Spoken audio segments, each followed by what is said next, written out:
said yesterday that a person's personality is sort of meshed together with a sense of authorship. What I said was that one's personality gets claimed by the false sense of authorship. На самом деле я сказала, что наша личность, она как бы захватывает мало того, что он ее притязает. Вопрос, значит ли это, что то, что я переживаю как я, и знаю как себя, то есть это и есть авторская программа, потому что я делаю все, что я делаю, единственное, что я могу, я должна, то есть мои действия с этим связаны. Does this mean that the way I feel myself and sense myself as the I, which I feel as the I, does this mean that this is the sense of authorship? Because the way I feel myself, that I'm the one who's doing this and can do this. So this is where it gets subtle. Тут мы переходим на более тонкий план. And the teaching is pointing you to look into this sense of I. И учение побуждает вас рассмотреть это ощущение себя, вот это я. To see if you can see how there is the personality and the false sense of authorship. Чтобы вы попытались увидеть, что существует и личность, и ложное чувство авторства. When you, as two things. Это две вещи. When you first start looking, Когда вы только начинаете смотреть, it seems my identity is one thing. кажется, что моя идентичность это нечто такое единое, целостное. And that when you look at your identity, the false sense of authorship seems to be part of it. И когда вы рассматриваете свою личность, вам окажется, что ложное чувство авторства является ее частью. And this is what leads to the false attempt to get rid of the identity so that you can be rid of the false sense of authorship. И это именно то, что ведет к попытке избавиться от личности для того, чтобы вместе с ней избавиться и от чувства авторства. Да, так и есть. Yes. But if you get rid of your identity, Если вы избавитесь от своей личности, you're a vegetable. вы станете овощем. Я пыталась. I tried. Yes. Да. Because this is a popular spiritual idea. И это очень популярная духовная идея, That to be free, you must be free of your identity. что для того, чтобы стать свободным, нужно избавиться от своей личности And know yourself as the absolute. и познать себя в качестве абсолюта. But in this teaching, we're taking a more sophisticated approach.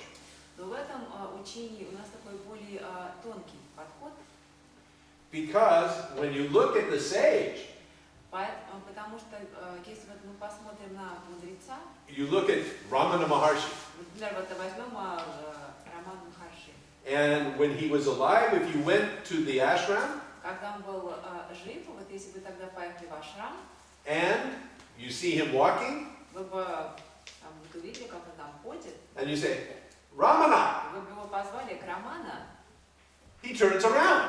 он бы повернулся, Because there is identity, потому что у него была личность. as this body is Ramana Maharshi. Это тело Романа Махарши. So what is absent in Ramana Maharshi? Что отсутствовало у Романа Махарши? This is what we are looking at in this teaching. И это то, что мы рассматриваем в этом учении. What is absent in the sage У мудреца отсутствует, that makes him a sage? что у мудреца отсутствует, что делает его мудрецом? And it is not identity. Это не личность, It is not personality. не его характер. Because those things, you can see they remain. Потому что мы видим, что эти вещи остаются. So what is absent? Так что же в нем отсутствует? So in this teaching, we're pointing you to look at this much more subtle and sophisticated idea of what is identity. В этом учении мы побуждаем посмотреть на эту более тонкую идею, тонкую мысль о том, что же такое личность или идентичность. So that in the looking, you may catch a glimpse of the difference between the false sense of authorship and identity. Чтобы во время этого смотрения вы, возможно, смогли бы увидеть разницу между ложным чувством авторства и личностью. Потому что когда сейчас я смотрю, я чувствую этот спазм, как бы, и в то же время есть какой-то интерес. То есть можно сказать, что вот чувство авторства это вот, ну, как бы такая более тонкая вещь, которую сложно вот, ну, так вот увидеть. Because when I look right now, I feel that the false authorship is this more subtle thing, which is very hard to see. It is often very difficult to isolate И часто ложное чувство авторства очень трудно изолировать. because it is like looking at a plate of spaghetti. Потому что ты как будто смотришь на тарелку спагетти. And you look Смотришь and you say, which one is this strand? и спрашиваешь, а вот эта вот макаронина, вот она, которая из них? And it is often very difficult to isolate this one strand. И иногда очень трудно вот изолировать, отдельно выделить вот эту одну макаронину. So, the teaching has many pointers to help you in this. И у учения есть много указателей, которые могут помочь вам в этом.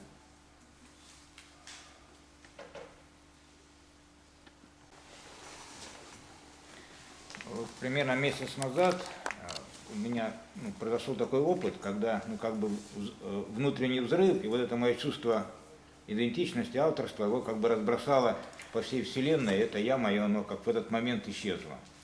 About a month ago, I had this experience when there was this sort of an inner explosion, and I felt that all sense of authorship and my sense of who I am was sort of like scattered all over the universe.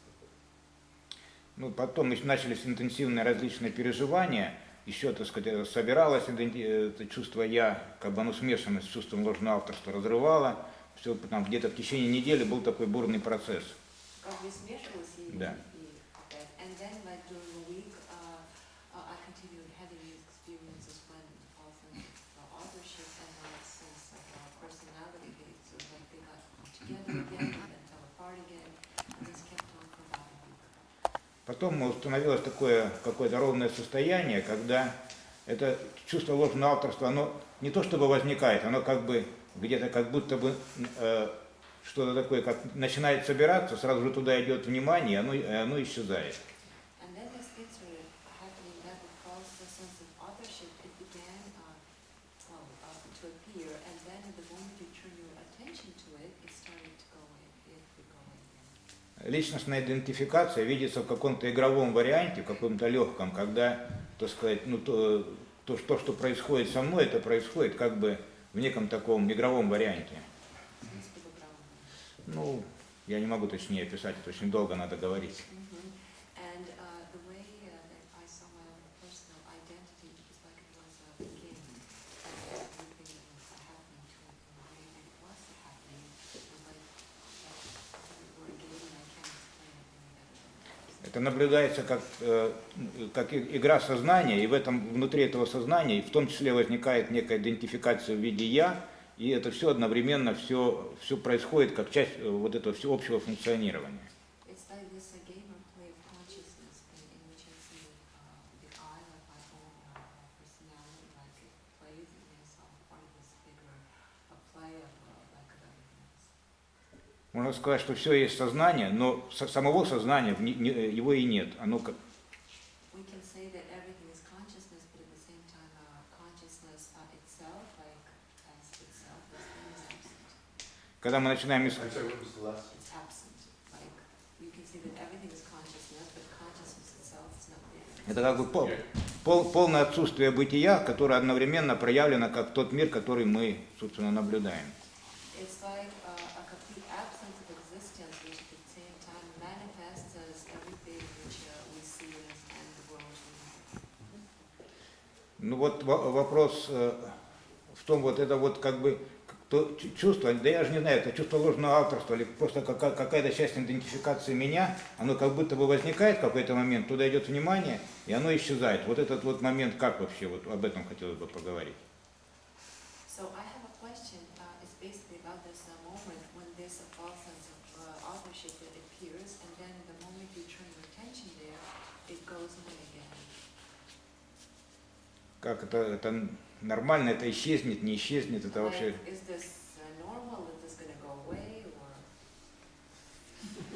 I am neither an expert on what is normal, Я, во-первых, не эксперт на тему того, что есть нормально, nor can I predict the future. и я также не умею предсказывать будущее. What I can say is that when this false sense of authorship is seen, Я могу сказать, что когда это ложное чувство авторства видишь, it goes away оно уходит. because it is a false sense. Потому что это ложное чувство. The seeing of it Видение, когда его видишь, reveals it as being nothing, показывает, что оно ничто. a phantom. Это фантом. It has no substance. Оно не имеет никакой субстанции.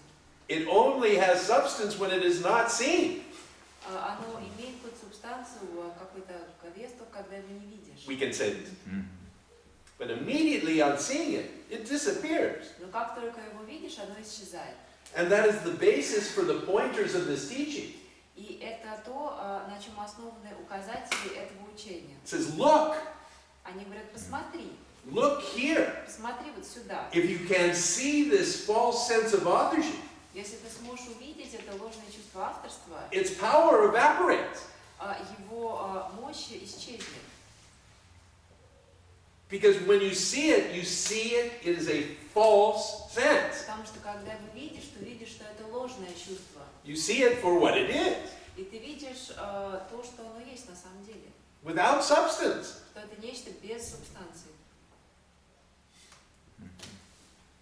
А вот еще хотелось бы поговорить, о вот этой это не вещи, которые мы все являемся. I'd also like to talk about this known thing which we all are. You just did. Вы то, что вы говорили. Да.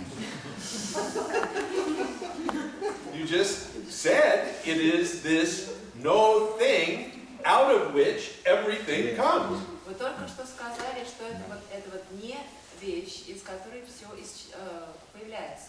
There really is nothing more to say about it. Больше об этом на самом деле и нечего сказать.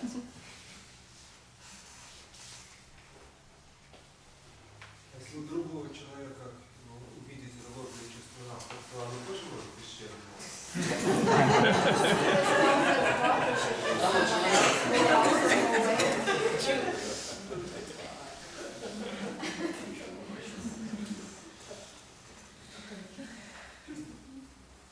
У меня вопрос есть. Ну вот во мне еще есть какое-то тонкое чувство поиска. Еще мой ум как бы сканирует и смотрит на это все. Это вот как?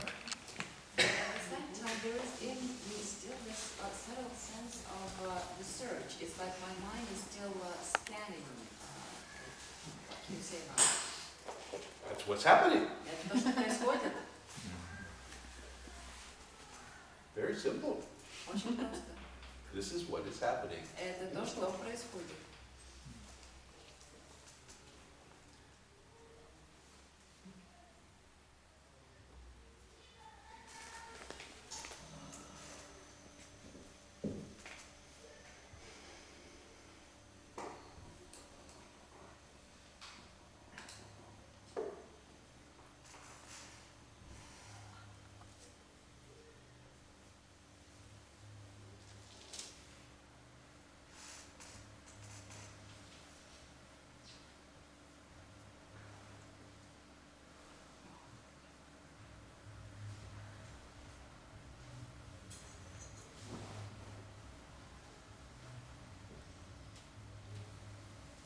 вот из этой вот не вещи, из которой все возникает, это проявляется единство всего мира. Это и есть то единство, о котором мы говорим.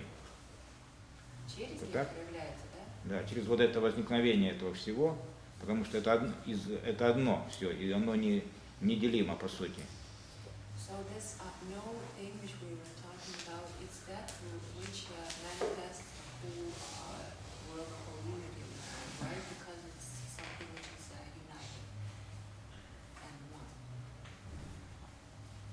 We can say this. Можно так сказать, да. It is everything and nothing. Это и все, и ничто. And it is itself not a thing. И оно не является вещью.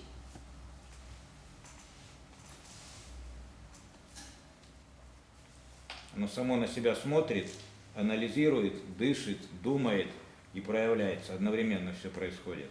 So at the same time, it's looking at itself, analyzing itself, breathing, being, and this all happens at the same time.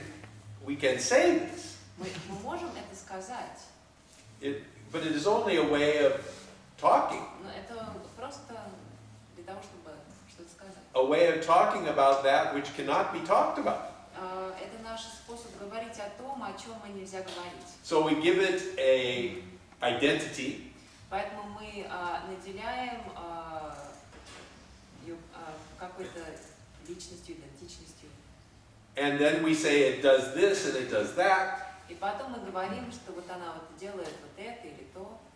and this is all good for spiritual thinking. И это все хорошо, вот удобно. But the ultimate understanding is beyond the concept. Но конечное, окончательное понимание, оно находится за гранью концепции.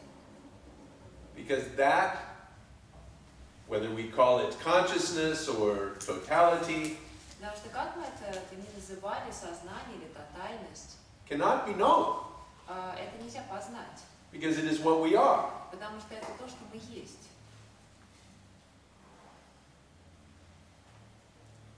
And in the same way that the tongue cannot taste itself, Точно так же, как язык не может попробовать самого себя, and the eye cannot see itself, и глаз не может видеть сам себя,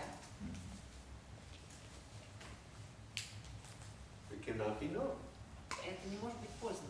This is what we are. Это то, что мы It is есть. what everything is. Это то, чем все является. There is no way to get out of it to see it. Невозможно из этого выйти для того, чтобы это увидеть.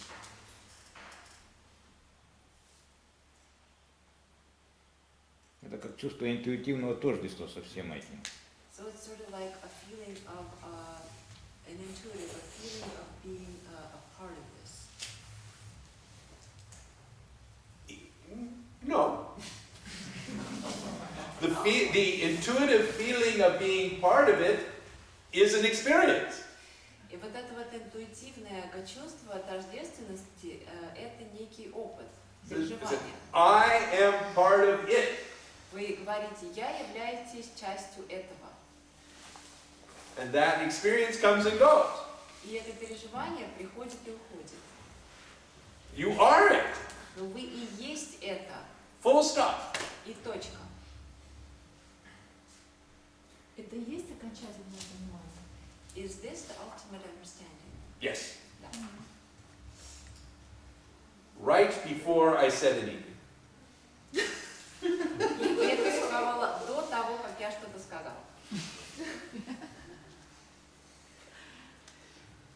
And this is what the great sage Lao Tzu was pointing И на это указывал великий мудрец Лао Цзы, in the Tao Te Ching. Дао Дэ Цзы. The first line, Там в первых строчках. the Tao that can be named is not the true Tao. Он пишет, что дао, которое может быть названо, не есть истинное дао. So as soon as you name it, То есть как только даешь этому название, as soon as you experience it or conceptualize it, как только только это переживешь или наделишься какой-то концепцией, it's not it. это уже не оно. Now, the really interesting thing about this Ну, что тут самое интересное? is that Lao Tzu did not stop there. Что на этом Лао Цзи не остановился. These were the first two lines. Это были две первые строчки. The Tao that can be named is not the true Tao. Дао, который может быть назван, но не есть истинное Дао. He then finished this poem И после этого он завершил эту поэму and wrote 82 more about the Tao. и написал еще 82 поэмы о Дао.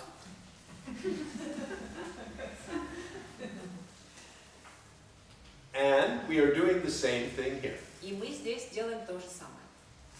And as long as we understand that what we are talking about is not it, Главное, чтобы мы понимали, что то, о чем мы говорим, не есть оно. then there's no problem. И тогда в этом не будет проблем. We can understand that this talking is pointers.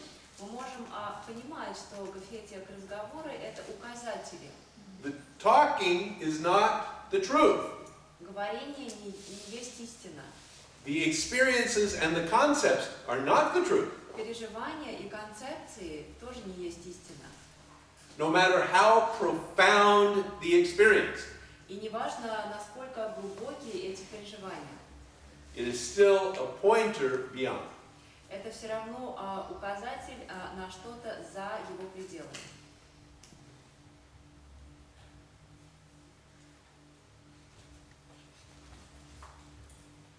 And this takes us into the world of the mystic. И это приводит нас в мир мистика.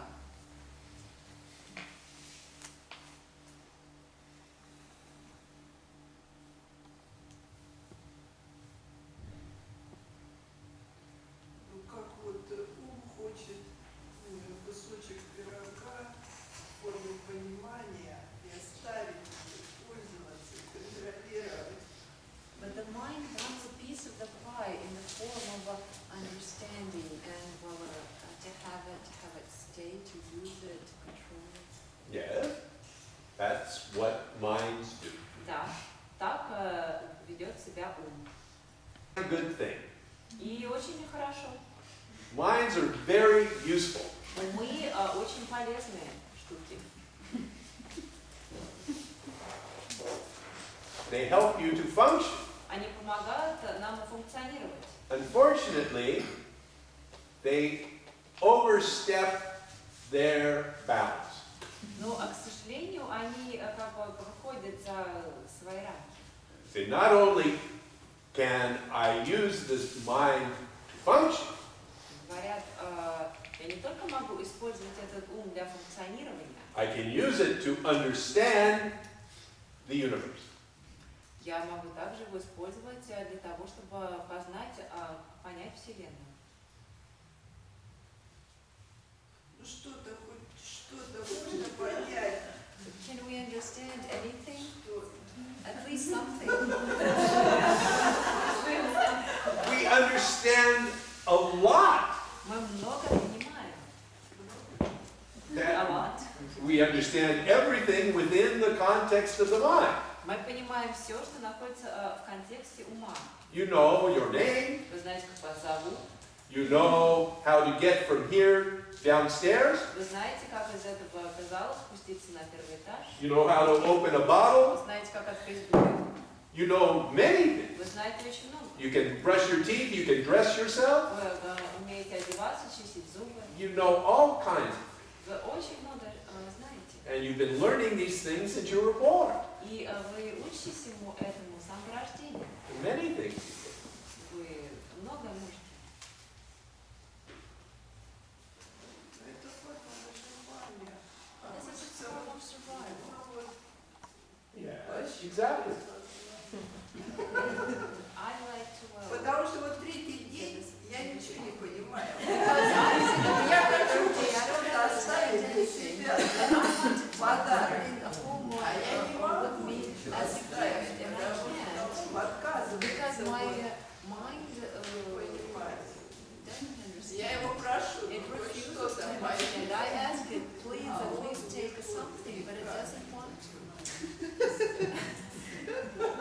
That means I am doing a very good job. Это значит, я очень хорошо справляюсь со своей работой. Because it is what you know already which is separating you from the truth.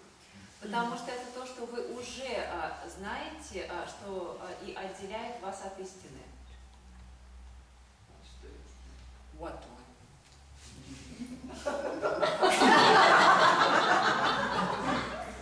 Я уже вообще давно, да. I'm really mixed up. Good. Хорошо. This means that you are open to a new kind of understanding, perhaps. Это значит, что, возможно, вы открыты для нового вида понимания. One that is not dependent upon a conceptual structure. Для понимания, которое не зависит от концептуальной структуры. And this is the seeing that the teaching points to. И это то видение, на которое указывает учение. So, here we are. Итак, вот мы здесь.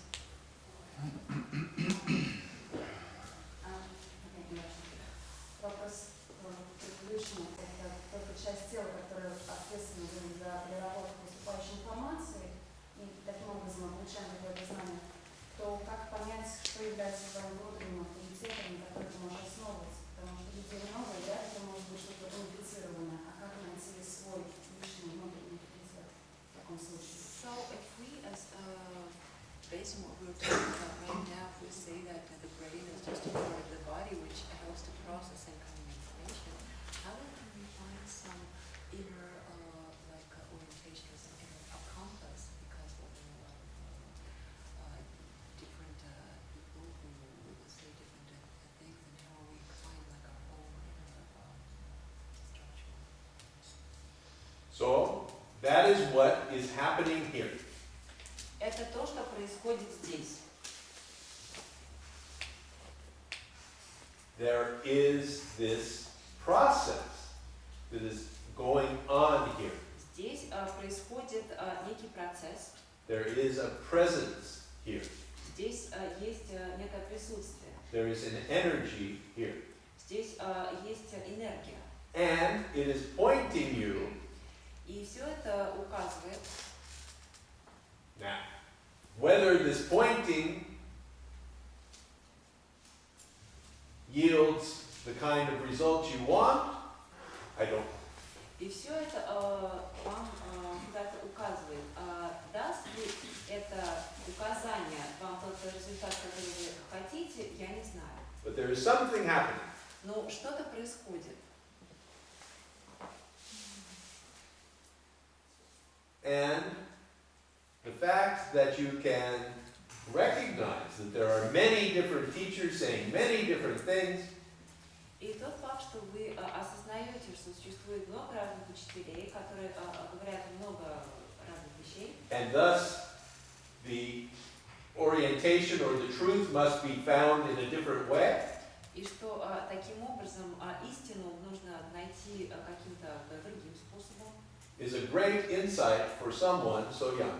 Это замечательное понимание, замечательный инсайт для кого-то, кто так молод, как вы. Took most of the rest of these people 20 more years. Вот большинство вот здесь присутствующих, им для этого 20 лишних лет понадобилось, чтобы To simply get to this point of recognition. чтобы просто вот оказаться в этой точке, где они бы это осознали. That some other approach is necessary. Чтобы они осознали, что необходим какой-то другой подход. So welcome. Поэтому добро пожаловать. Спасибо. Пожалуйста. Сегодня уже звучал вопрос о индивидуальности и ложном чувстве авторства. We've already been talking today about individuality and the false sense of authorship. Можно немножко подробнее? Вы шутили насчет удостоверения просветления. Can you say in more detail? You were joking about this enlightenment certificate. Вот точно, совершенно Уэйн, который сейчас сидит здесь и вещает, да, и Уэйн, который был 30 лет назад. Что конкретно, вот точно, в чем разница?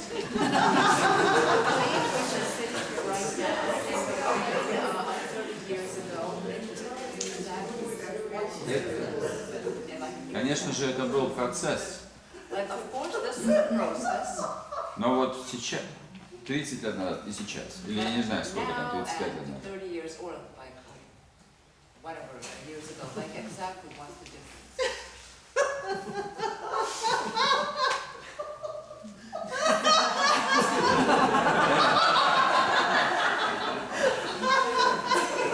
Не об этом речь. 25 kilos?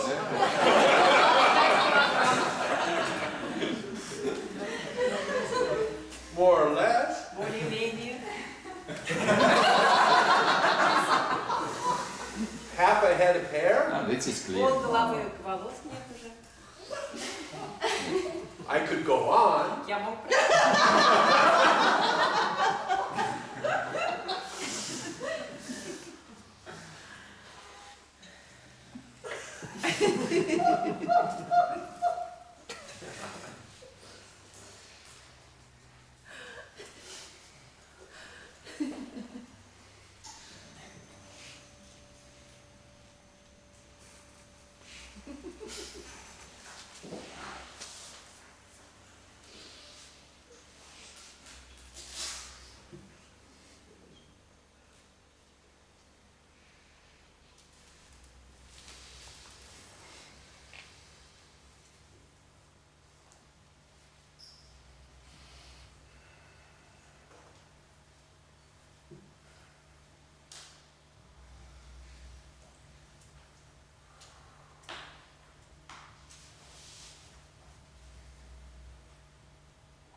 Shall we take a break for 20 minutes? перерыв на 20 минут.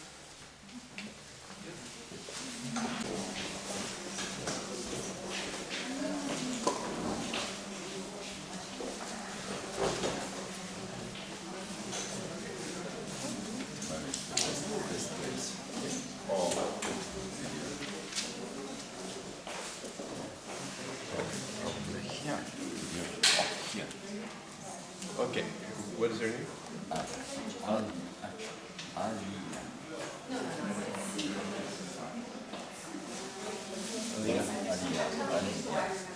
With the white? Yeah, why? Yes. Strong message.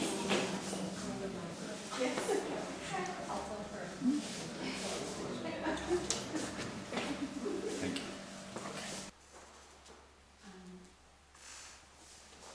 Right now, I'm involved in new knowledge and information which I got about all different concepts, making a good disbalance with the society, with the situation where I'm living now.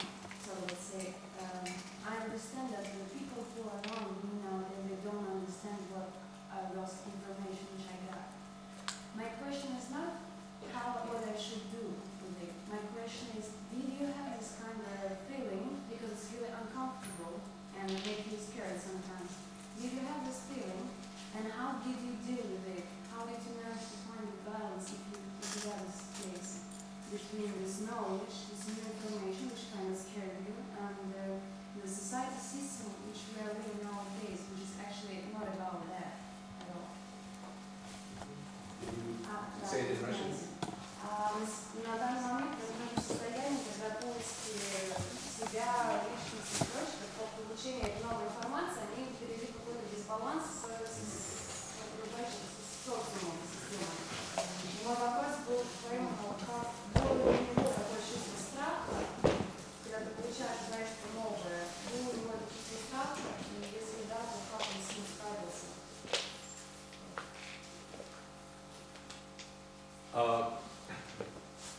Yes, I had social problems. Да, у меня были проблемы с обществом. Now you got this new information. That's what I mean. После того, да, как я получила эту информацию. I felt that I knew something that the other people didn't. Я думаю, что я знала что-то такое, чего остальные не знали.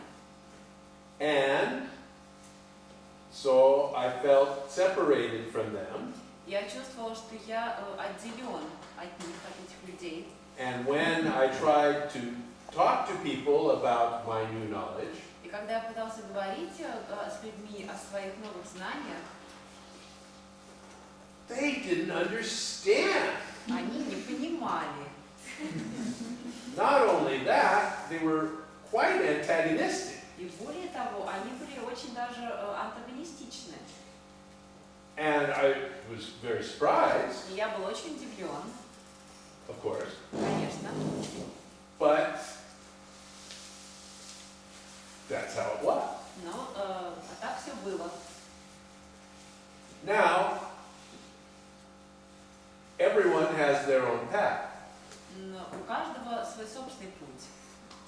As my understanding deepened, По мере того, как мое понимание становилось глубже, I began to realize that the concepts I had, the knowledge I had, я стала осознавать, что те знания, те концепции, которые у меня были, which felt so true, которые казались такими истинными, wasn't true.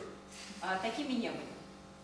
It was just a new set of concepts Это был просто новый набор концепций, that felt really true, которые оказались очень истинными, which put me in conflict with other people whose conflicts they felt, their concepts they felt were very true.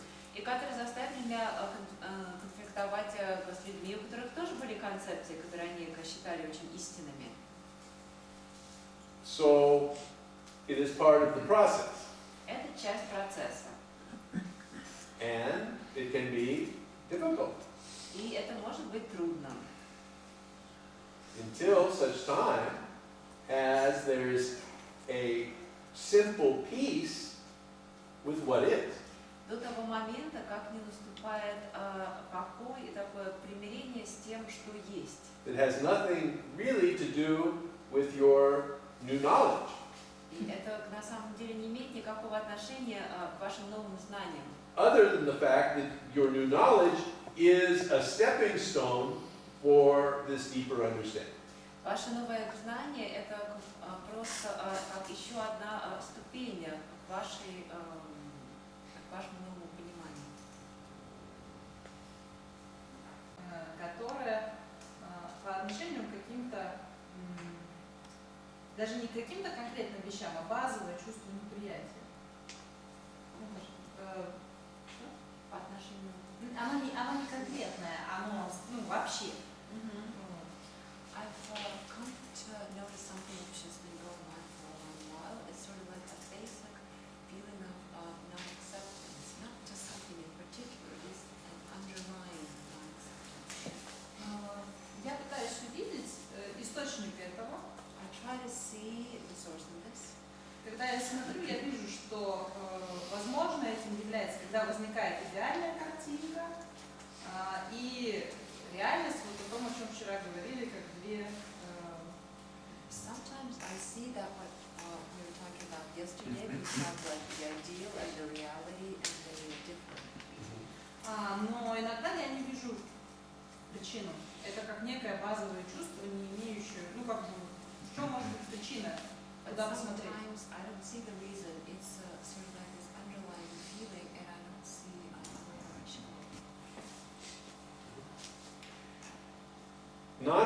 What you call non-acceptance is simply the feeling it shouldn't be this way. То, что вы называете непринятием, это просто такое чувство, что так быть не должно. And that comes from a sense that its source is always in this secondary involvement. Его источник всегда находится в этой вторичной вовлеченности. The fact that you cannot see it Тот факт, что вы его не видите, is not surprising. неудивителен. It's to me a miracle when you see it. Для меня это настоящее чудо, когда это видишь. It is so incredibly rare and such a gift when you see it. Потому что это такая редкость, это такой удивительный дар увидеть это. And as this teaching, the energy of this teaching is simply to keep looking. И энергия этого учения направлена именно на то, чтобы продолжать смотреть. And the insights do happen. И инсайты происходят. The seeing does happen. Видение происходит. But not as a function of some mechanism. Но не в качестве функционирования некого механизма. Simply happen. Это просто происходит.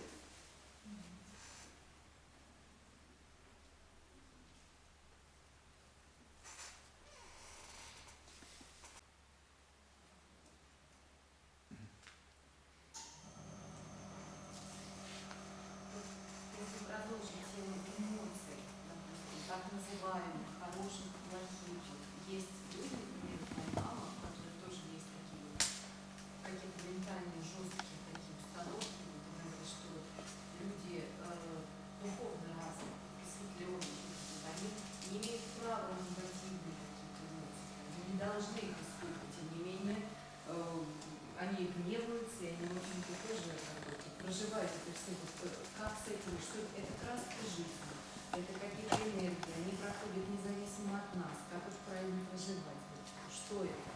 Ну, что вот еще?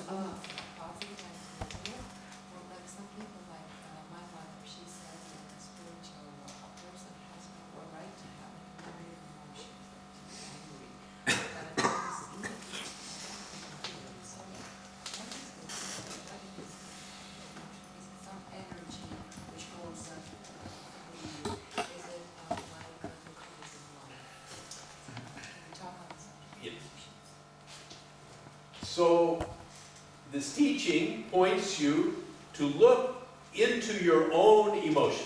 Это учение побуждает вас рассмотреть ваши собственные эмоции.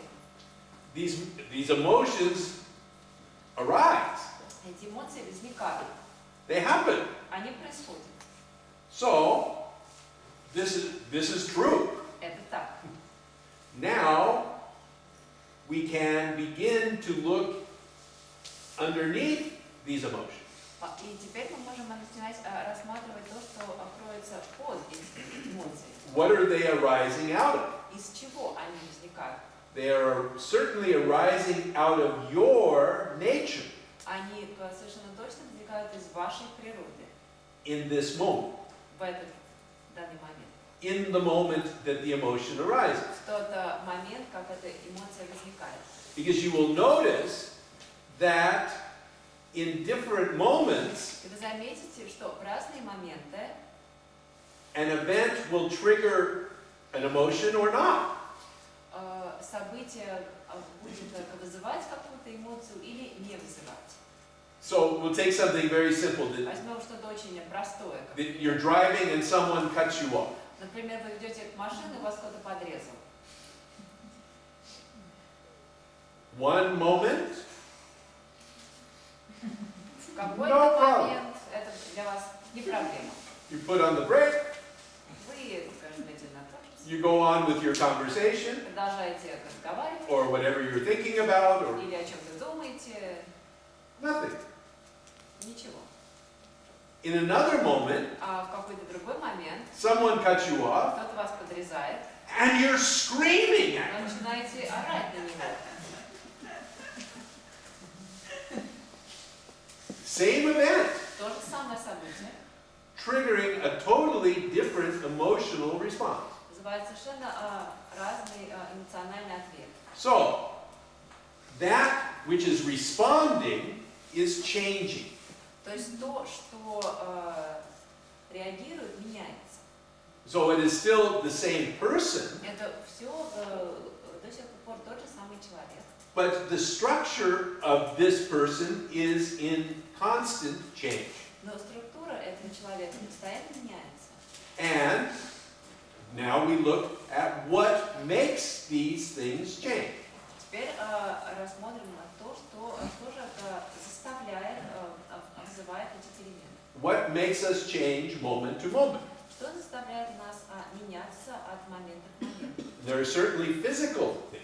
Безусловно, есть физический момент. Your hormones, Ваши гормоны, your blood sugar, уровень сахара. all of which will change how you feel И все это будет влиять и менять на то, как вы себя чувствуете, and what emotion is triggered or not. и на то, какая эмоция всплывет. Those are a couple of physical things. Это вот пара физических. But then there are the environmental things. Потом также есть окружение. Some stressful circumstance in your life Какая-то стрессовая ситуация в вашей жизни will bring about a condition of the body вызовет такое состояние тела, out of which comes an emotional response. из которого возникнет определенная эмоциональная реакция.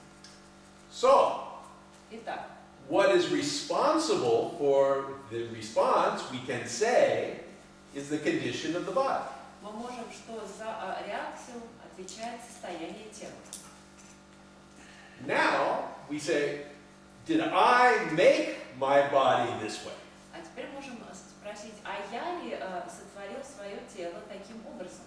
Did I make my blood sugar this way? Это я заставил уровень сахара менять? Did I make my hormones this way? А я ли создал таким образом свои гормоны?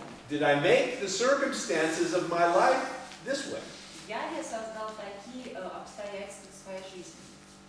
And if you look, you probably can see that each of these things happen as part of a much bigger function. И если вы посмотрите, возможно, вы увидите, что все эти вещи произошли как часть некого гораздо большего функционирования. When you really begin to see this, И когда вы действительно начнете это видеть, you can recognize that your emotional response вы осознаете, что ваша эмоциональная реакция, эмоциональный ответ is the product of vast universal forces. является продуктом обширных универсальных сил. And this would be true for any human organism, И это относится к любому человеческому организму. regardless of spiritual attainment. Независимо от его так называемых духовных свершений. The body will respond in accordance with its program in that Тело moment. будет реагировать в соответствии со своей программой в данный момент. When you begin to recognize this, Когда вы начинаете это видеть, then the claim that you are responsible for this anger то вот утверждение, что я в ответе за этот гнев, evaporates. исчезнет. То есть такая вещь, как чувство вины, исцеляется просто в это мгновение, да? Что если я вдруг кого-то обидела или там Such a thing as a feeling of guilt, we sort of like heal ourselves of it right in this moment when you realize this. Yes. The guilt disappears in the recognition that you did not author the action. Вина исчезает в тот момент, когда понимаешь, что не ты являлся автором этого действия. It just evaporates. Она просто исчезает. Or, as you say, you are healed of it by the seeing. Говорите, вас исцеляет видение этого. And it requires it doesn't require anything other than to see. И это не требует ничего, кроме как это увидеть. You don't have to learn it. Это не нужно выучить. You don't have to learn how to control your guilt or reduce your guilt. Не нужно учиться контролировать свое чувство вины или уменьшать его. It reduces on its own with the seeing. Она уменьшается сама, когда происходит это видение. То есть так же, как и всегда, и стыд, и разочарование в самом себе, когда в прошлые какие-то поступки возвращаешься, и осознаешь, что вот там надо было бы поступить лучше. Just like shame and feeling of being happy with yourself and you look back and sometimes the action you think, oh, I should have done it some other way. Exactly. Да, Now, you can still be unhappy that you did it. ну, вам все еще может не нравиться то, что вот вы что-то сделали не так. But it doesn't make you suffer. Но это уже не заставляет вас страдать. You will still feel the pain of a bad choice or a bad action. Вы все еще будете ощущать боль от неправильного действия или неправильного выбора. But the suffering, which is the guilt, Но страдание, которым является чувство вины, which is the story that you could have and should have done it differently. то есть это вот история о том, что я должен был сделать это иначе и мог бы сделать это иначе. It simply disappears. Вот эта вот история, она просто исчезает.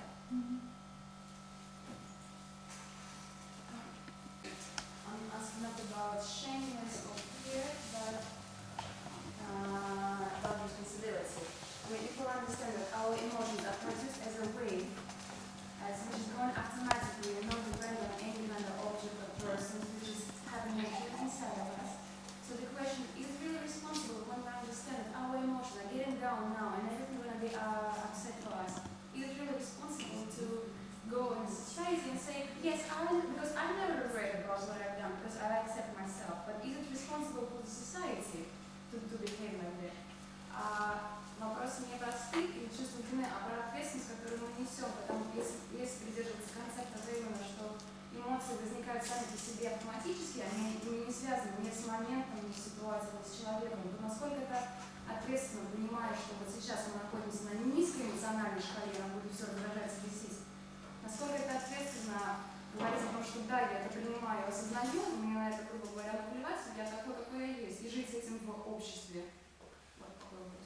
So the society may reward you or punish you for your behavior. Yes.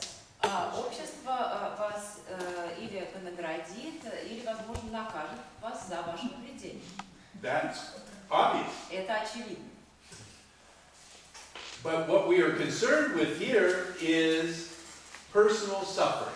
Но здесь нас интересует вопрос личного страдания. And the suffering comes from the sense that you were responsible for the action. Страдание приходит из-за ощущения того, что я был ответственен за это действие.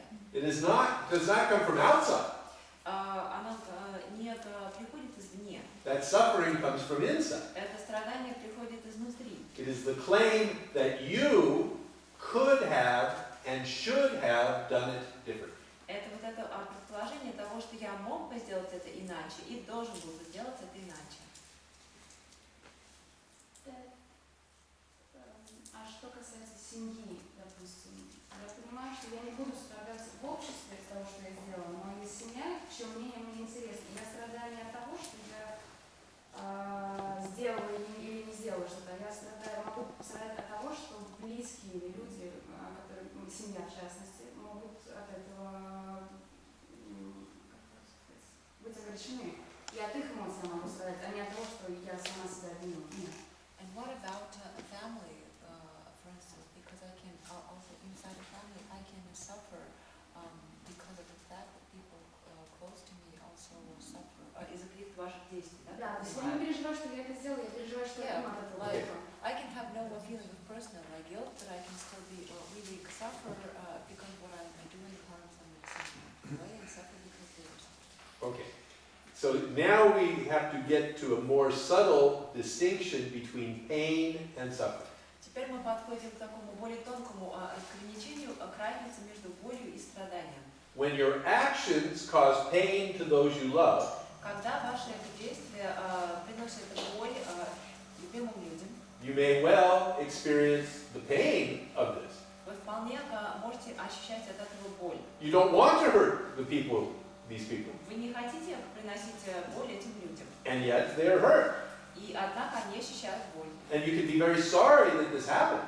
И вы можете очень сильно сожалеть, что так произошло. And it can be painful that you were the instrument for their difficulty. И вам может быть очень болезненно из-за того, что вы стали инструментом, который вызвал их трудности. But the suffering is the sense that you could have and should have done it differently. Но страдание это чувство, что я мог бы и должен был бы сделать это иначе. So that is the pain times 100. То есть это боль, умноженная на 100.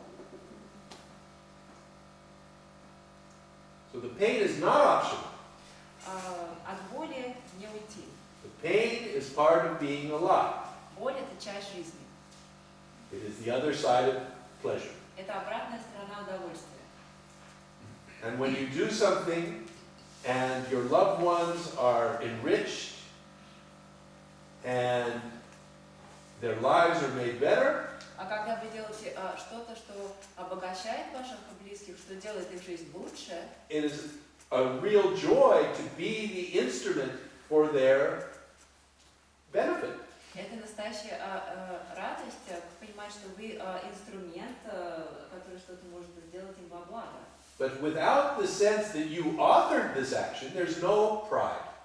Но если у вас нет чувства того, что я был автором этого действия, у вас не возникнет и чувство гордости.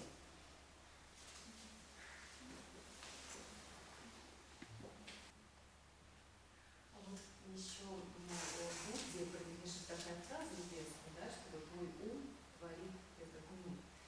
The Buddha has said this very famous phrase that your mind creates this world. И очень многие концепции японские, например, они, например, утверждают, что наоборот, все уже сотворено, и что это эгоистично, это самовозвышение такое вот таким образом мысли, что, в общем-то, это не в наших руках, и на самом деле, как бы, нужно знать свое место. And many Japanese concepts, they say that the world is already created, everything is already clear, and that means egotistically prideful to think otherwise. Как примирить и как же все-таки обстоит на самом деле? How can you reconcile like these two, like what the Buddha said and what Japanese concepts say? How can you reconcile? How is it really? Мы творим или все уже сотворено? We either create the world with our mind, or everything is already created and there. Well, if you have set yourself the task of comparing these different teachings Если вы поставили себе задачу сравнивать эти разные учения, to find which one is true, для того, чтобы выяснить, какое же из них истина, you have a very difficult task ahead. у вас очень трудная задача стоит перед вами. I can help. Я могу помочь. Maybe. Возможно. None of them are true. Ни одна из них не является истиной. Including this one. Включая и эту.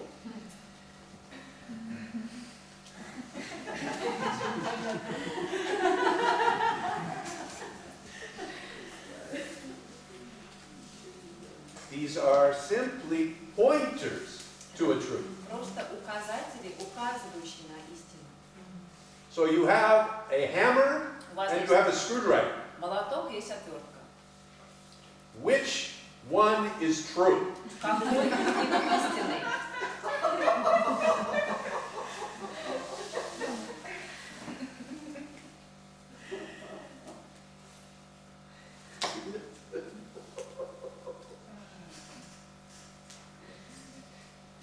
По поводу принятия, как происходит сам процесс, само ощущение. Can you say a few words about the nature of acceptance? How does it happen, the process, the achievement? Такое момент происходит. So when I talk about acceptance, I talk about the acceptance of what is. Когда я говорю о принятии того, что есть. The acceptance of what is different from accepting something.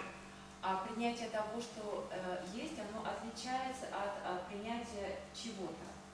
You say, this man keeps coming and knocking at my door at 3 o'clock in the morning. Первое, вы говорите, этот человек постоянно приходит, стучит мне в дверь в 3 часа утра. Every morning. Каждое утро.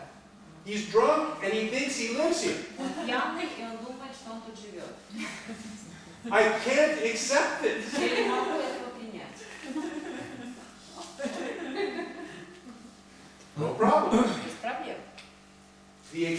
acceptance of what is includes your not liking this. Принятие того, что есть, включает тот факт, что вам это может не нравиться. This is the crucial thing. Это самый важный момент. The acceptance of what is includes everything Принятие того, что есть, включает в себя абсолютно все. that is, Все, что есть. including you, В том числе и вас. including you as you are in this moment. В том числе и вас, такой, какой вы есть в данный момент. However that is. Каким бы вы ни были. Даже если я трясу этого соседа. Что? Даже если я трясу в этот момент этого соседа. Even if I grab this neighbor this moment and shake him. If that is what is happening, Если это то, что происходит. the acceptance of what is that this is what is happening. Принятие того, что есть, это принятие того, что вот это сейчас происходит. And it is happening as part of the functioning of the universe. И оно происходит как часть функционирования Вселенной. That the universe has produced this action through you. Вселенная вызвала это действие через вас. And this goes back to what we were talking about before. И это связано с тем, о чем мы вот говорили до этого. To see what makes us respond a particular way. Что нам нужно посмотреть то, что заставляет нас реагировать определенным образом. Such that in one moment you're strangling your neighbor. Как так происходит, что в одну минуту вы душите своего соседа? In another moment you're calling the В police. следующий момент вы вызываете полицию. In another moment you're turning over and going back to bed. В какой-то другой момент вы просто переворачиваетесь в другой бок и засыпаете. How is it that different behaviors get created in different moments? Как так происходит, что в разные моменты происходит и какое-то разное поведение, разные действия? And so the teaching points you into the behavior itself. И учение указывает вам на само поведение, To see if you can see how it is connected чтобы вы попробовали увидеть, как оно связано to vast universal forces. с огромным числом вселенских сил.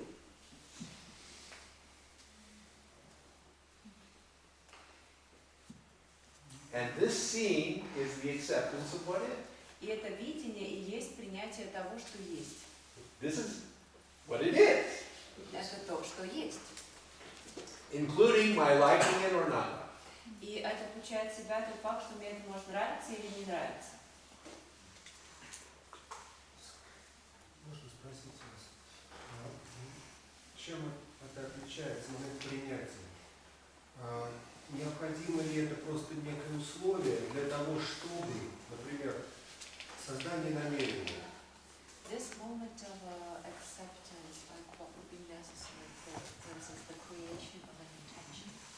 Потому что, может быть, можно ли так сказать, что в момент принятия намерения какого-то нового, все, что было до этого, является идеальным условием для следующего шага. В каком смысле для принятия Ну, допустим, к примеру, что-то хочет какой-то трансформации, да? For instance, like maybe you want some sort of transformation. И если возникло такое намерение, And if such an intention arose, то все прошлое со всеми ошибками, all the какими-то past, all как бы the страданиями и mistakes так and all далее, the suffering, everything that happened before, может являться идеальным контекстом для следующего шага. maybe it was the ideal context for the То есть он for the всегда next step. идеальный, да? Like it's always ideal. То есть в этом случае принятие своего, допустим, прошлого And in является this case, the acceptance of your past тоже некой формой принятия, базы, фундаментом is для also следующего возникновения чего-то. some like a foundation for something else, for the next something to occur. Чем принятие всего прошлого для чего-то нового отличается и отличается ли от концепции или не концепции, от принятия, получается, и будущего тоже, и, так сказать, есть ли какой-то разрыв, вот как бы, потому что в каком-то действии, в каком-то шаге, намерении, есть какой-то разрыв. Где-то был до этого, где-то оказываешься после. То есть есть какая-то пустота, которую ты не можешь контролировать. А здесь получается, что ты не можешь контролировать все, и возникает как бы природа действия, как бы, вот, так сказать, ну, я не знаю, участие. То есть меняется вообще архитектура участия человека. Как правильно поняла, что когда чем отличается принятие своего прошлого, да, как когда до следующего шага, как это отличается от того принятия, о котором говорит Уэйн. Да, получается, это принятие не только прошлого, а это принятие и настоящего, и будущего. То тогда получается, что как бы ты будущее принимаешь как возможность. Да, я понимаю. Да? So, in this case, when you accept your past as like a necessary foundation for the next step, as for the next intention of something which will happen in the future, how is this different from the acceptance that you're talking about, which is an acceptance of everything, of both like the past and the future, and since the future hasn't happened yet, it means you're accepting like the possibility of it.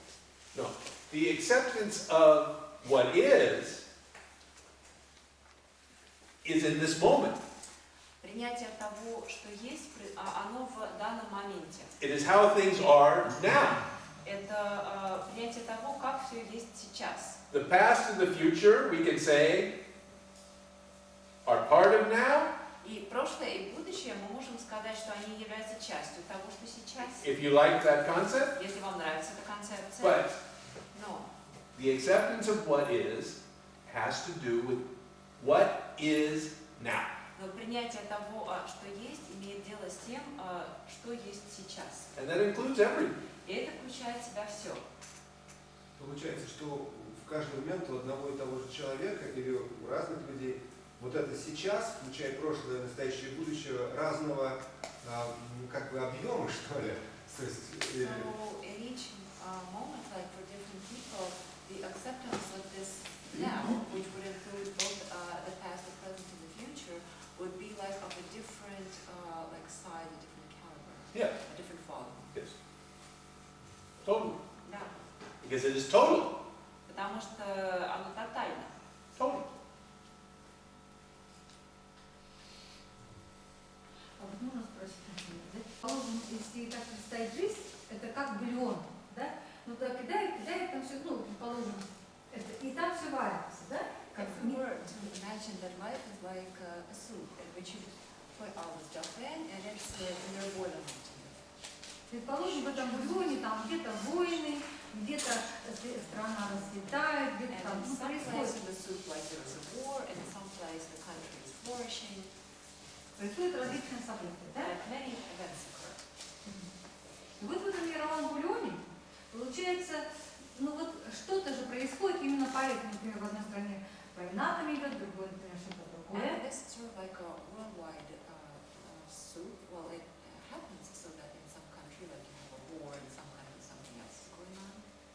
Как это все происходит?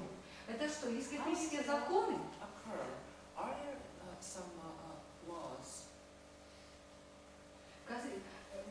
Ну, не, вот причина вот этого всего, что в разных, ну понятно, да? Причина, почему это все происходит? What is the reason that it happens the way it does in this global soup?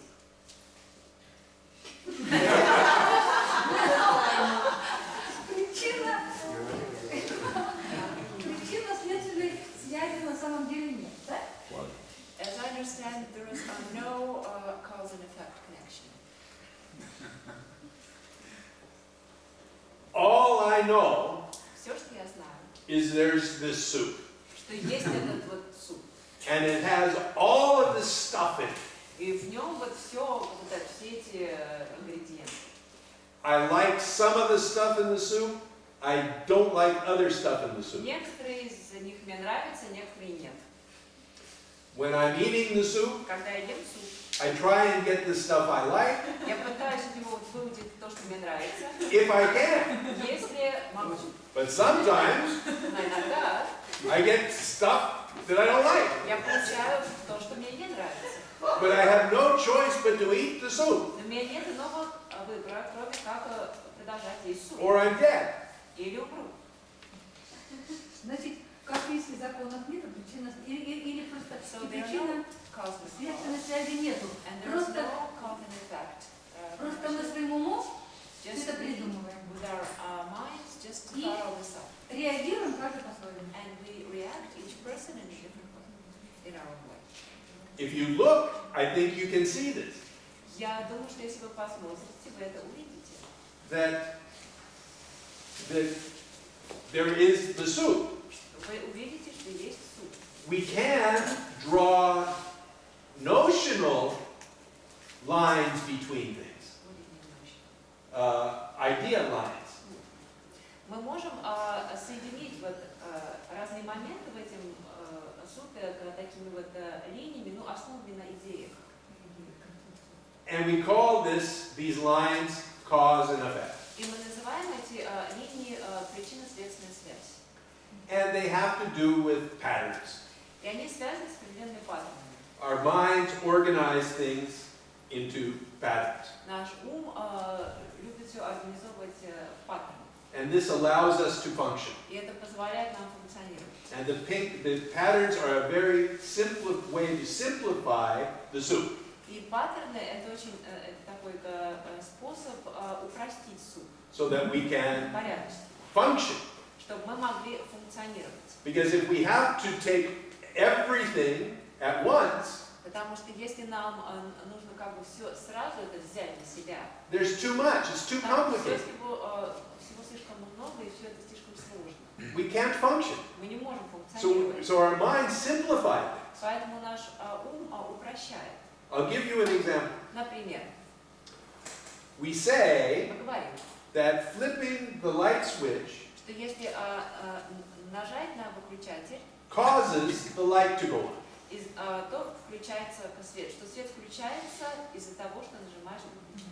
So we draw a cause and effect relationship between flipping the light and the light going on. Мы проводим причинно-следственную связь между тем, что мы нажали на выключатель и включился свет. But really, Но на самом деле, flipping the switch does not cause the light to go on. то, что мы нажали на выключатель, не это заставляет свет включаться. Sometimes you flip the switch and the light doesn't go on. Иногда на выключатель нажимаешь, а свет не включается. If flipping the switch caused the light to go on, every time you flip the switch, the light goes on. Если бы нажимание выключателя было причиной того, что зажигается свет, то это происходило бы каждый раз, когда на него нажимаешь. And yet, we say and we think Мы говорим и думаем about this cause and effect relation. об этой причинно-следственной связи.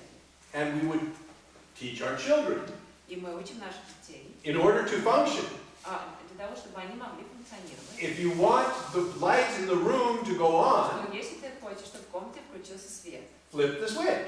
нажми выключатель. Because that's what makes the light go on. Потому что из-за этого включается свет.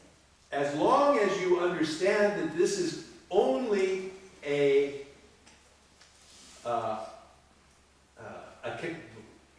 convention, not a truth. Ну, и пока вы понимаете, что это некая как бы, форма речи, что это не является истиной, No problem. нет проблем. It is a useful idea. Это очень полезная идея. But if you are limited to this idea, Но если вы ограничены этой идеей, all you can do when you flip the switch and the light doesn't go on то когда вы нажмете на выключатель, а свет не включится, is flip it again вы будете просто стоять и продолжать нажимать. and keep flipping. И будете вот нажимать и нажимать. Because that's all you know is true. Потому что это все, что вы знаете. Вы знаете, что только это истина. With the bigger perspective А если у вас есть некая более обширная перспектива, that what causes the light to go on is part of a much bigger function.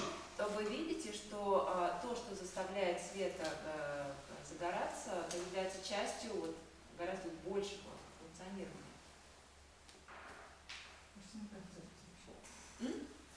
Понятно. Yes.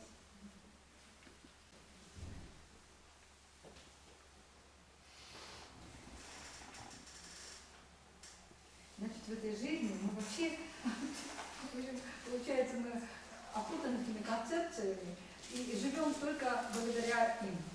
Да? So in this life we're completely surrounded by concepts and we live only thanks to them. Yes. But the understanding we're pointing to Но то понимание, на которое мы указываем, is that which includes all the concepts. это понимание, которое включает в себя и все концепции. There is a context out of which all of the concepts arise.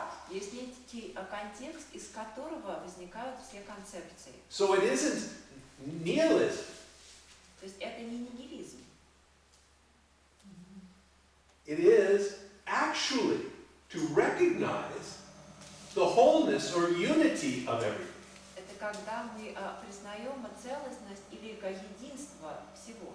And though these concepts are limited, И несмотря на то, что эти концепции ограничены, they exist. они существуют. They are part of the totality of what is. Они являются частью тотальности того, что есть.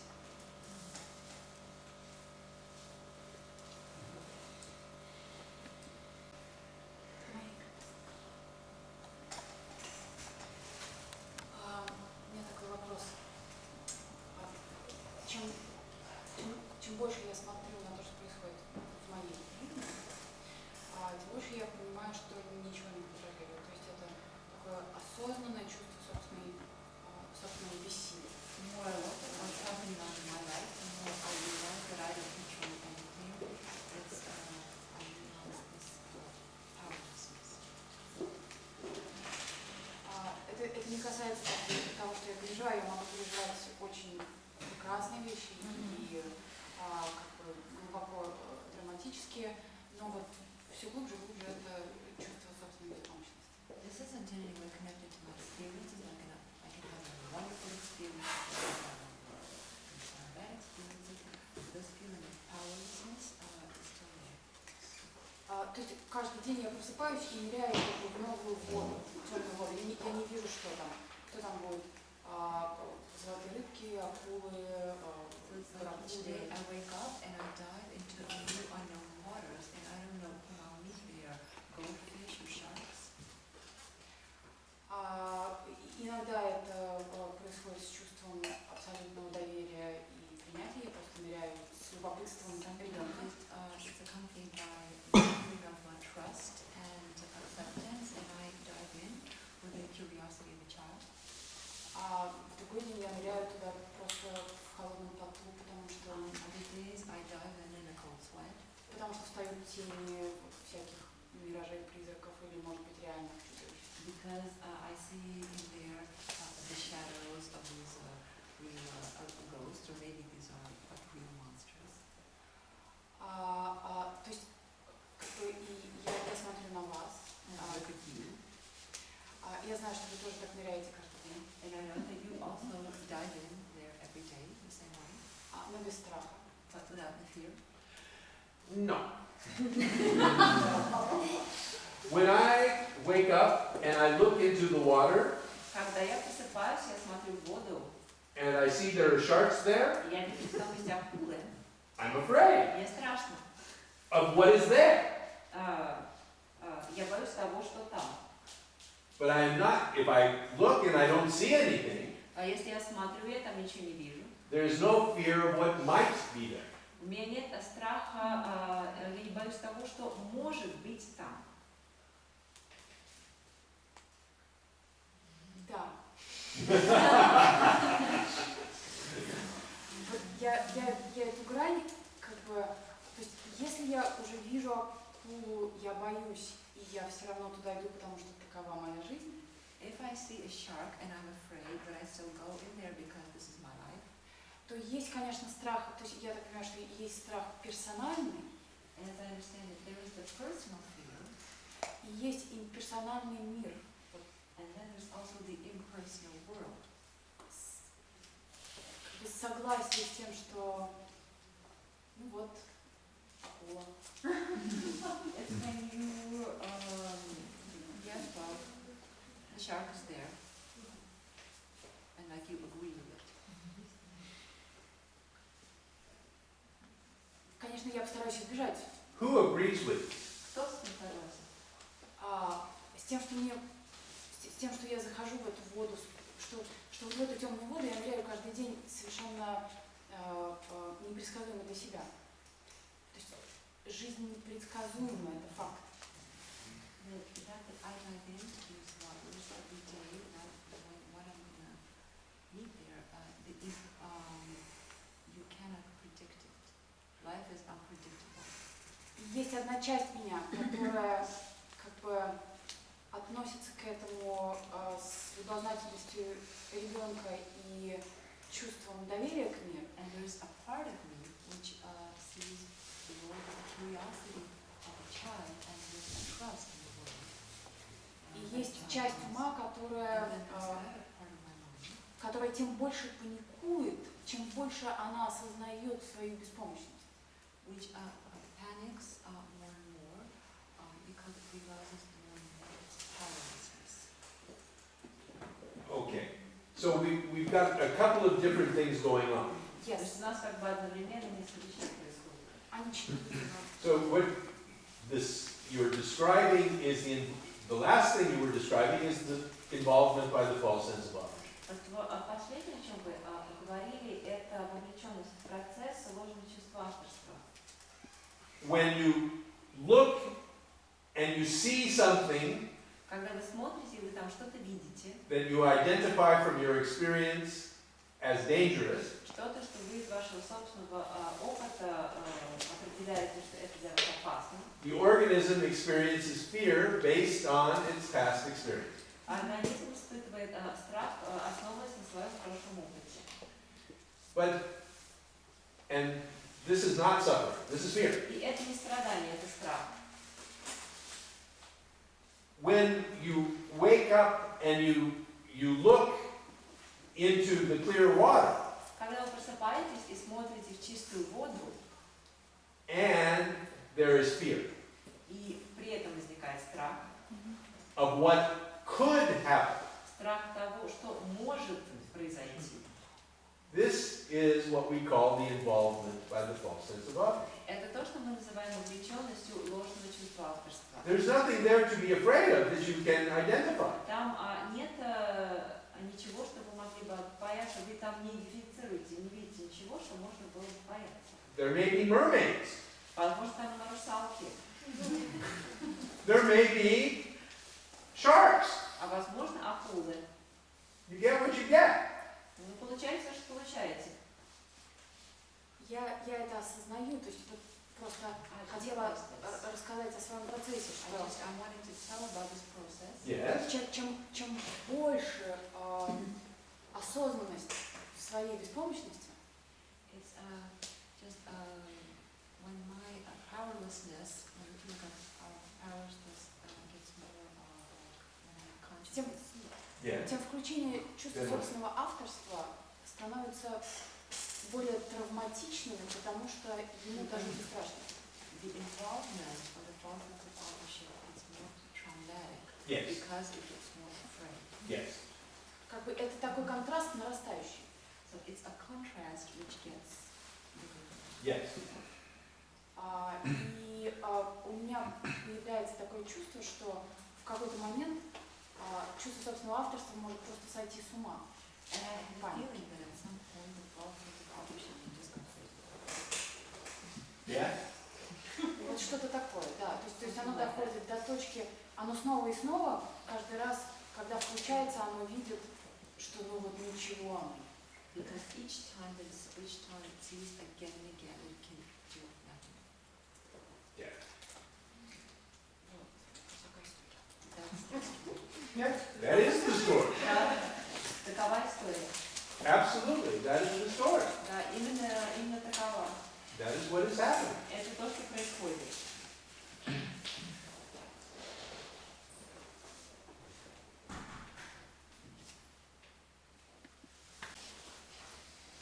Можно? Если продолжать, вернуться к этой теории большой космической, If we go back to this, like this big надо понимать, да, что кастрюля есть, она варится. Yeah, the При этом sauce pan is there, the soup is boiling. я сижу в такой соломкой, могу посолить, могу не посолить. And I'm standing there with the salt, and I can either put the salt in there or not. With the salt in there. При этом, если я посолил, And суп изменился. if I put the Другой salt суп. in there, the soup has changed. It's now a different soup. Yes. И каждый из нас сидит с такой соломкой And each one of и думает, us посолить мне в этот момент или не посолить. sitting there with our own salt shaker and thinking, should I put the salt in there or not? И при этом, если кто-то посолил, а до меня это еще не доплыло, Someone else has already put the salt in there, but the salt hasn't come to my part. получается, что в каждый конкретный момент It суп разный. turns out that at each individual moment the soup is different. И тот, кто ест его в этот момент, у него в каждой ложке разный суп. And whoever is eating the soup at the time, it turns out that at any given moment the soup in his spoon is different. Yes. This is what we call a tortured metaphor. Это то, что мы называем такая как будто искалеченная метафора, очень вымученная, замученная. Нет, мы сидим, боимся этот суп, при этом мы не понимаем, нет, сидим, боимся, сейчас я съем, вдруг он будет невкусный. We're all sitting there and we're all afraid of the soup, afraid that if I eat it, what if I eat it and it's not tasty?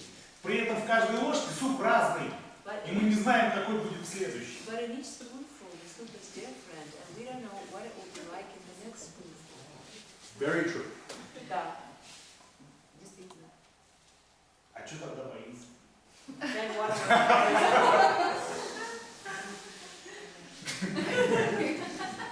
You tell me what you're afraid of. Вы мне скажете, чего вы боитесь? We're talking about the fear that comes from in your experience. Мы сейчас говорим о том страхе, который возникает из вашего опыта. When the fear happens, Когда страх происходит, that is the opportunity to look into it. это возможность рассмотреть его глубже. That's all. Вот и все. Ну просто, несмотря на глубина, смотрение в суп может быть любая.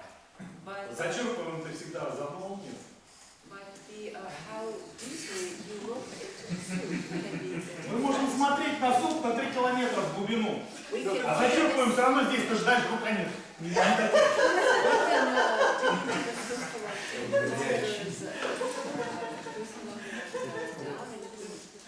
You're right. We can look into the soup endlessly. Мы можем бесконечно смотреть в этот суп. In this teaching, we don't look into the soup. Но в этом учении мы не смотрим в суп. We look into ourselves Мы смотрим в себя and our relationship и в наши to the отношения, soup, наши отношения с супом. to what is happening with us. Наши отношения с тем, что происходит с нами. That's the only thing we can do. Это единственное, что мы можем сделать. Так кто же все-таки бросает ингредиенты? Вот так перебывает. Каждый из нас, каждый сидит в соломке и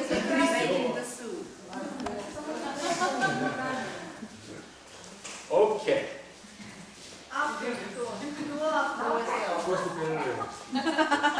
Who is the author of the soup? So, you have to realize that every metaphor has its limit. Вы должны понимать, что все метафоры ограничены. These metaphors may be useful for to illuminate a particular question. И метафора может быть и полезной для того, чтобы прояснить какой-то определенный вопрос. But they are not useful for universal questions. Но они не полезны для объяснения каких-то всех вопросов, универсальных. So I'm throwing out the soup. Поэтому сейчас мы избавимся от супа. And we'll take a break. И мы сделаем перерыв на 20 минут. Просто как бы у них нет стабильной команды. Уходит. Насколько я знаю, это не периодически ты все занят. У тебя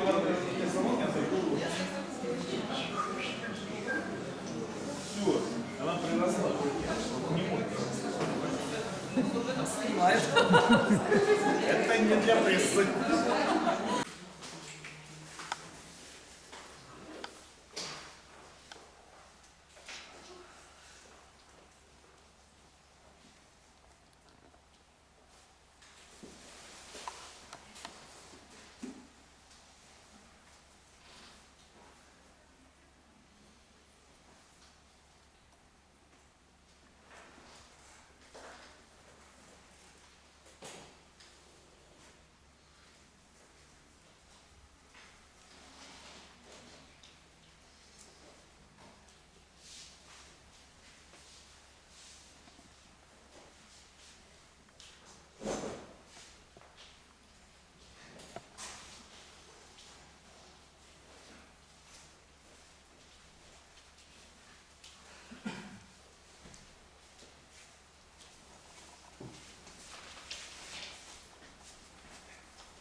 прямо вот оно вот как оно, с рождения заложено, так оно и будет. In some traditions, it's said that we have some karma which is unchangeable.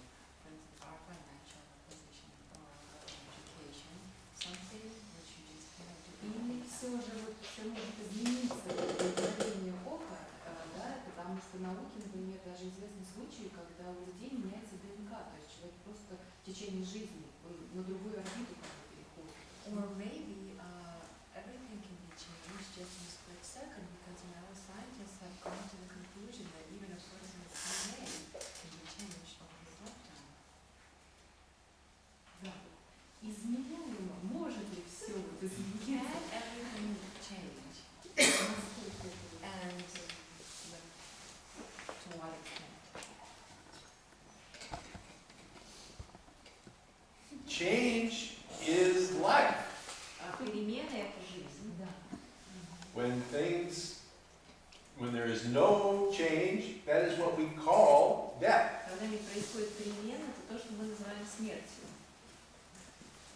So, as long as there is life, there is change. И пока есть жизнь, есть перемены. This is my concept.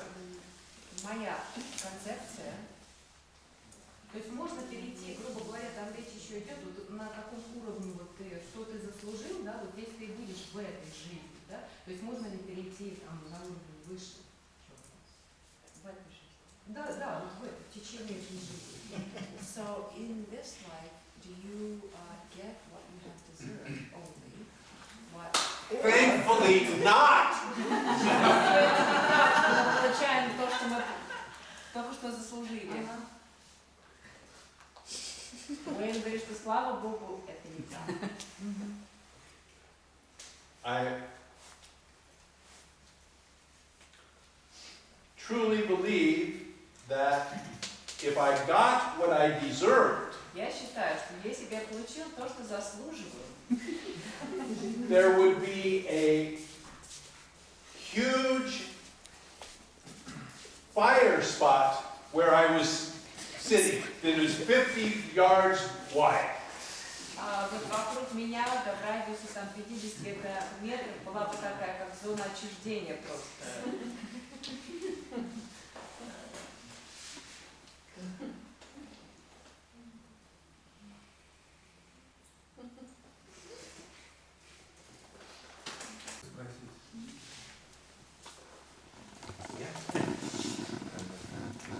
Позвольте поблагодарить вас, в общем, за то море вот энергии, которое вы излучаете. Я работал когда целителем, вот, и поэтому я не знаю, может быть, как-то это я особенным образом чувствую, но вот у меня это происходит таким образом.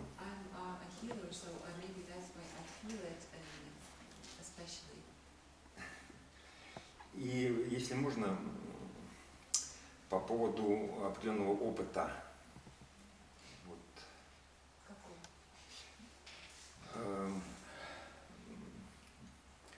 Ну, как бы опыт, как я думаю об этом, потери личности, как был.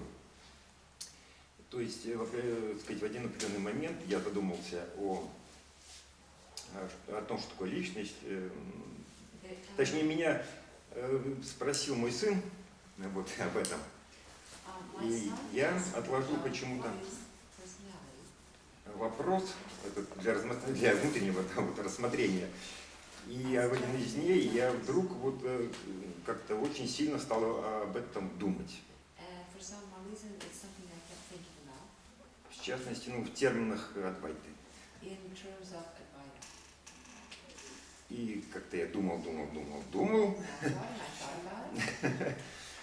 как-то так азартно очень.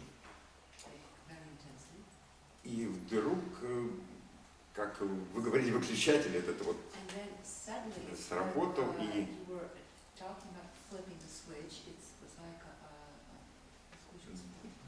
думающего не стало.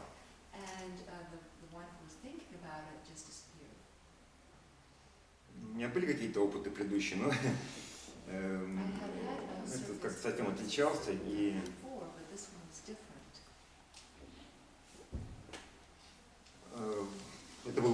пустое пространство, в котором just empty space.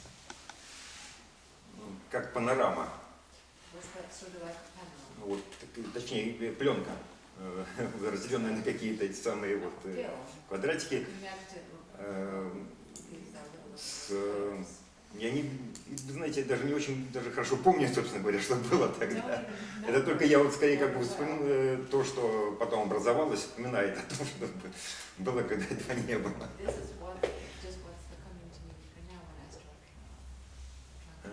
Я понял, что вот эта вот панорама, уже потом, конечно, как-то, видимо, что это, видимо, я, вот тот, который тело и так далее и тому подобное, психика.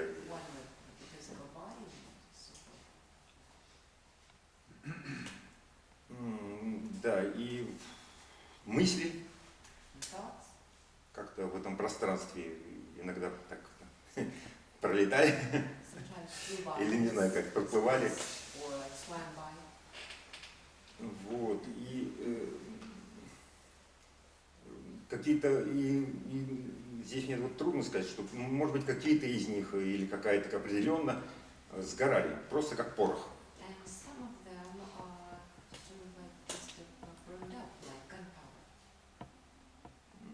Я, собственно говоря, кто я, ну кто, не знаю, как в этом даже говорить, не знал, что делать дальше. Но это происходило, а я был на работе, ну, и нужно было куда-то идти и все прочее. Но потихоньку так все это как-то стало конденсироваться и как бы вычеловечиваться начало, как не знаю сказать.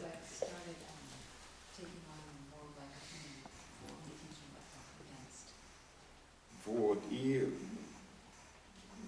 состояние следующее было такое, что я четко абсолютно знал, что мне делать, или кому-то, или вот что. Ну, вот как оно вот было, вот надо вот это, вот оно просто как я вживлен был, вот надо было идти, допустим, я это четко знал.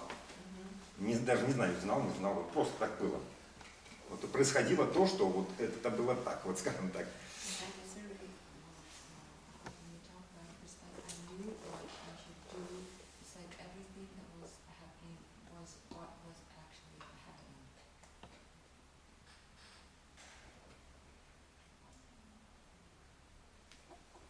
Если можно, минуту.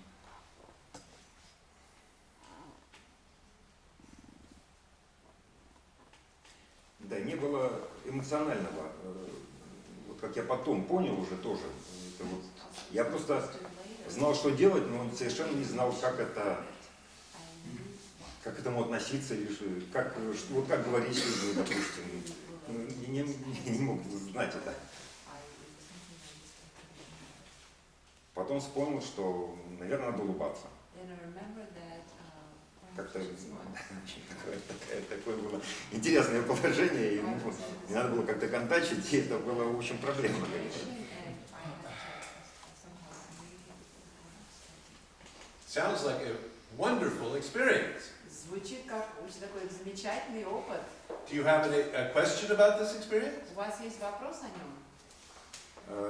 Да, вот это как бы как доля воображения, что ли, или что-то в этом духе, какая в этом присутствует. Какая в этом присутствует доля воображения? Ума, ну да, так скажем.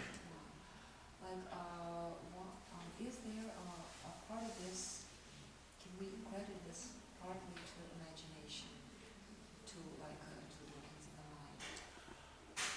mind? We can tell any story you would like about it. Мы можем об этом рассказывать любую историю, которая вам нравится.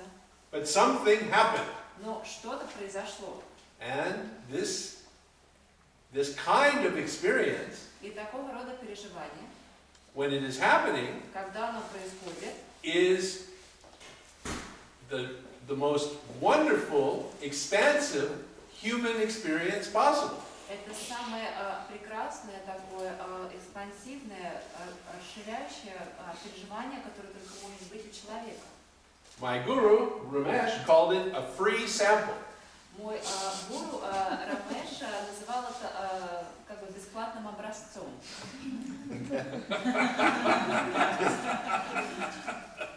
So, My advice is when these happen, enjoy them. Поэтому я советую, когда с вами что-то такое происходит, наслаждайтесь этим. Там не было, как бы, само происходящее не было кому наслаждаться. Это, да, извините, может быть, вот на второй день, да, когда я подумал... Yes, but the enjoyment can happen. Да, но наслаждение может произойти. Anything can happen. Все что угодно может произойти. Within that space. В этом пространстве. Спасибо. И если я немного времени занимаю? Well, this kind of personal experience is different from person to person. Такого рода личный опыт, он у каждого человека свой, он отличается. And the details of the experience are really not so important. И подробности такого опыта, на самом деле, они не столь важны. If I can help you with something about this, I'd be glad to. Если я могу помочь вам с чем-то связанным с этим опытом, я буду рада это сделать. Спасибо.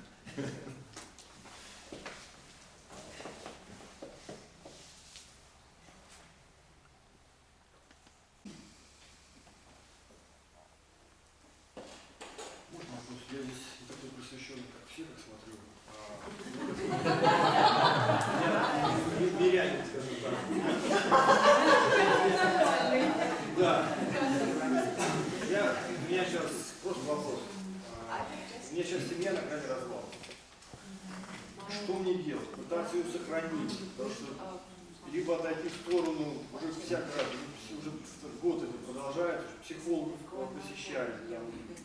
Did you just arrive in this room? Простите, вы только что пришли на сатсанг? I'm sorry, but we have been talking for 3 days. Ну, мы уже просто говорим 3 дня. I cannot start from the beginning with you at this hour. Я не могу сейчас начать сначала. I'm very sorry. He said he read. I understand. Я понимаю. But the consciousness of this room has evolved over 3 days. Но сознание в этой комнате эволюционировало на протяжении 3 дней. And you cannot come in the last hour and expect to be part of it. И нельзя войти в последний час и ожидать, что станешь частью этого. You are welcome to sit in this energy. Я приглашаю вас посидеть в этой энергии. But the questions, I cannot accept. Но я не могу принимать вопросы. I'm very sorry. Простите, пожалуйста.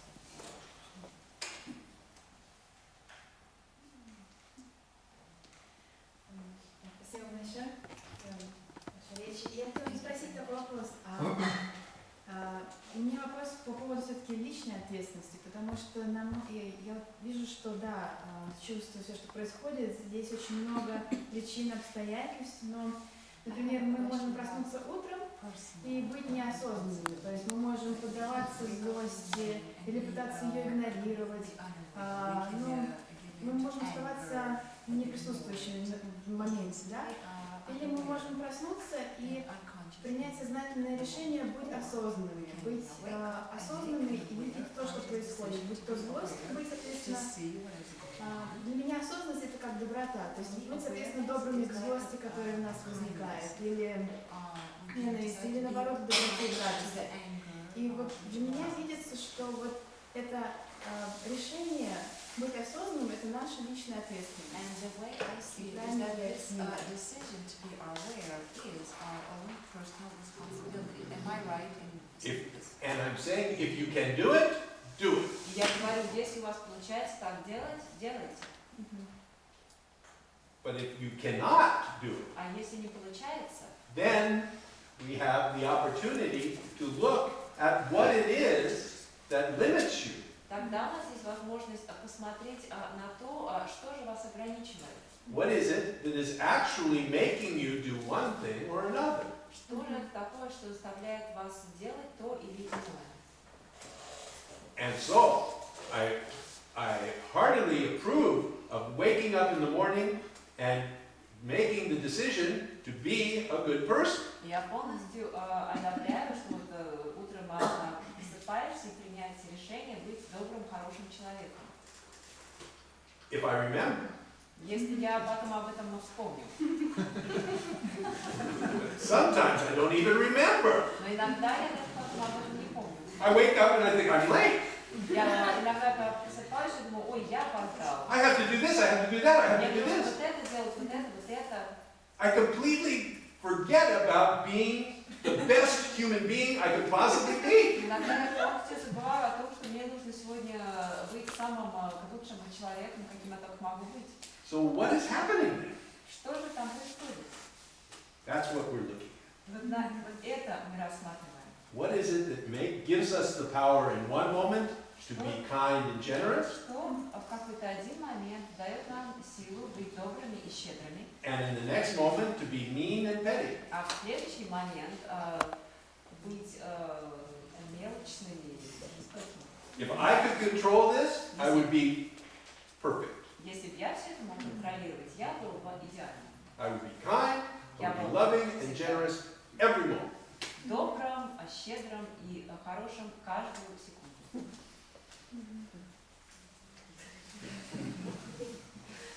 Ну, получается, что если, например, я очень злюсь, и если я...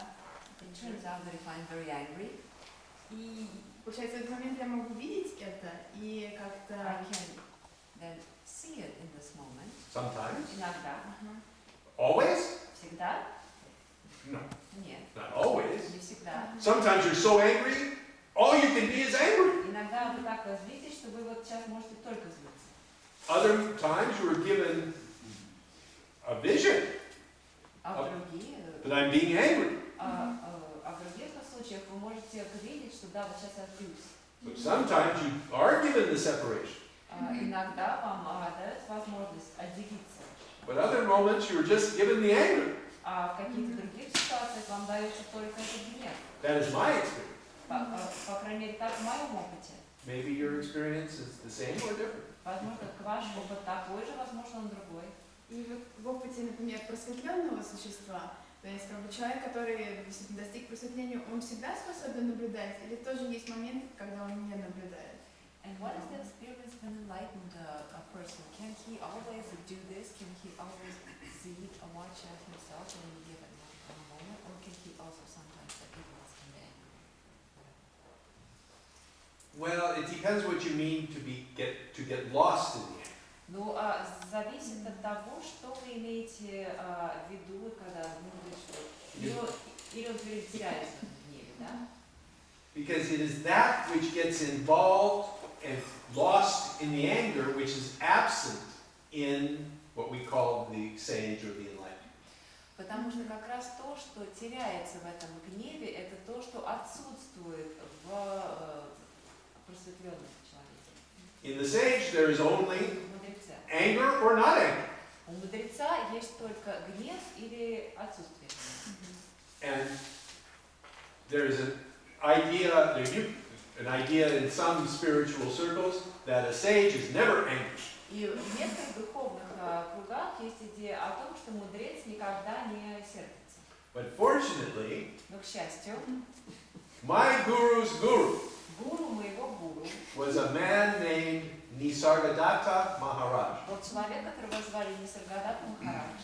And if you go on YouTube, Если вы зайдете на YouTube, you can see some videos. вы там можете посмотреть какие-то видео с ним. And this man is angry. И он злился. The vein in his head, Его вена в голове начала пульсировать. his face, angry. Он был вот такой, вот он сбился. You've been coming here for 6 months, and you ask me a stupid question like that. Get out of here! Он начал вопрос убирать отсюда.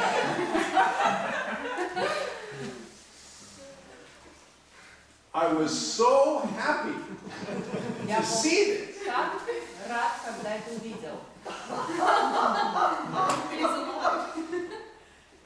Yes, there is.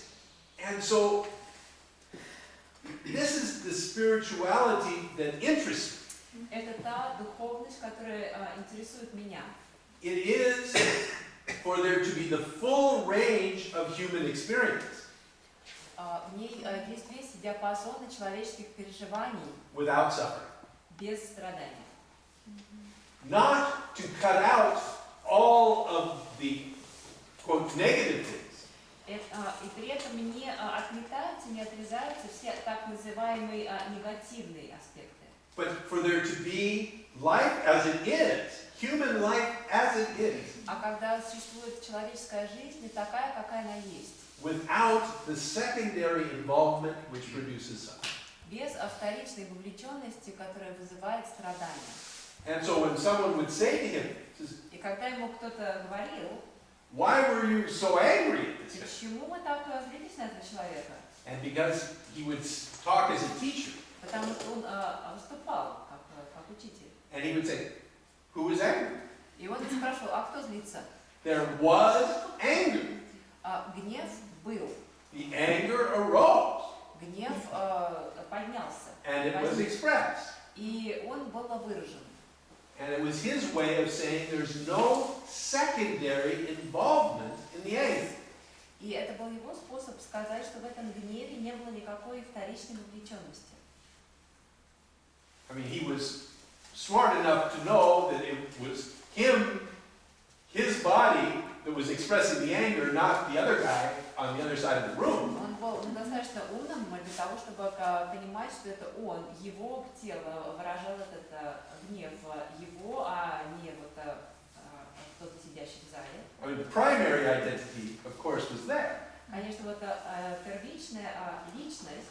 But there was no secondary involvement in the anger. Но в этом гневе не было никакой вторичной вовлеченности. And so there was no suffering. И поэтому не было страданий. Можно вопрос в отношении детей, учим их там любви, и чтобы они не гневались, не, предположим, на улице не ложились, и не там не топали ногами, не просили чего. We teach children like they can kind of they not get angry. For instance, they don't lie down in the middle of the street and start like having a tantrum. Если ребенок заходит в магазин и начинает требовать таким некультурным образом игрушку, If a child would like walk into a toy store and start getting into a tantrum, asking for a toy that way. через него идет проявление жизни. So we can say that through him life manifests. Что в этот момент делать человеку, вот от вас, да? Ну, человек, который, вот, предположим, вот он сидящий здесь, да, мы знаем, что через него проявляется жизнь. Что нам делать? Sitting here, we know that this is the way life manifests through him. What should we do in this situation? I had the same problem. У меня была та же самая проблема. When I first met Ramesh, Когда я только что познакомилась с Рамешем, I went to the talks я ходила на его беседы, and I began to understand the principles that they were discussing, я начинала понимать принципы, которые там обсуждаются, that consciousness or God or source does everything, что сознание или Бог или источник делает все, the individual authors nothing, что индивид не является автором. and it made sense. Мне казалось, что все. Absolutely. So it has to be this way. Значит, оно все так, должно быть именно так. I went home. Пошел домой. My son, who was then 5 years old, Моему сыну тогда было 5 лет. was sitting on the floor doing something I had told him 15 times not to do. И он сидел на полу и делал что-то, что я 15 раз говорил ему не делать. And I walk in and I see him doing it again. Я захожу, вижу, что он опять это делает. And I said, Justin, Я сказал, Джастин, I've told you 15 times not to do that. What the hell's the matter with you? Go to your room. я сказал, я тебе 15 раз говорил этого не делать. Какого черта, иди в свою комнату. He goes off to his room. Он пошел в комнату. He's used to me. Он привык ко мне. No problem. Без проблем. He goes off to his room. And I'm left feeling like the world's worst Advaita student. А я чувствую себя как лучший в мире ученик Адвайты. I've forgotten everything that my guru has told me. Я забыл все, чему меня учил мой гуру. Everything that I believed is true. забыл все, во что я верил. And I punished him as if he were responsible for that which he was doing. Я его наказал, как будто это он ответственный за то, что он делал. So, the next day I went back to the satsang with Ramesh. На следующий день я опять пошел на сатсанг к Рамешу And I confessed. и рассказал ему все, признался. And I told him the whole story. Рассказал ему всю историю. And as I'm telling him the story, he's just shaking his head. А он сидит, слушает и просто качает головой. And when I finished, he Когда я said, закончил, yes, of course. Justin's action was the functioning of consciousness or the universe. он сказал, конечно, действие Джастина это было функционирование сознания или Вселенной. But your yelling at Justin and punishing him was the functioning of the same consciousness. Сказал, но то, что ты накричал на Джастина и наказал его, это тоже было проявлением того же самого сознания. You leave yourself out. Только ты не берешь себя в расчет. Вот если продолжить вот эту вот тему гнева, допустим, если взрослый человек вот это может помочь, то мы не это действие Вселенной через нас, но ребенок, допустим, на которого кричит, ну, к примеру, его отец, да, он этого не может понять, как ему вот это объяснить, что вот этот гнев, я же не буду ему, не будешь ведь ему рассказывать вот эти вселенские концепции. We as adults can understand this, like when we're angry, this is the functioning of the universe. But children can't understand this. And like, for instance, when a child is Он being пугается и yelled чувствует себя by his неюбимым. father, Что, he как помочь ребенку в этой scared and ситуации? feels that he's not loved. And how can we help in this situation? Because we can't start explaining like a vital philosophy to a child. No. You can only love them. Нет, вы не можете ему объяснить, вы можете просто его любить. And love yourself. И любить себя. Say yes. Говорить да. If it was in my power to never yell at my child, I would do this. Если бы это в моих силах никогда не кричать на своего ребенка, я бы так делал. And if you are given the power to see the situation, then you can try to make amends to your child for any harm that you have caused. И если вам будут даны силы видеть, каким образом эту ситуацию, то вы попытаетесь как-то загладить свою вину и попытаться как-то сгладить тот вред, который вы нанесли. And when you are not suffering from guilt, И когда при этом вы не страдаете от чувства вины, I'm such a horrible parent. я такой ужасный родитель.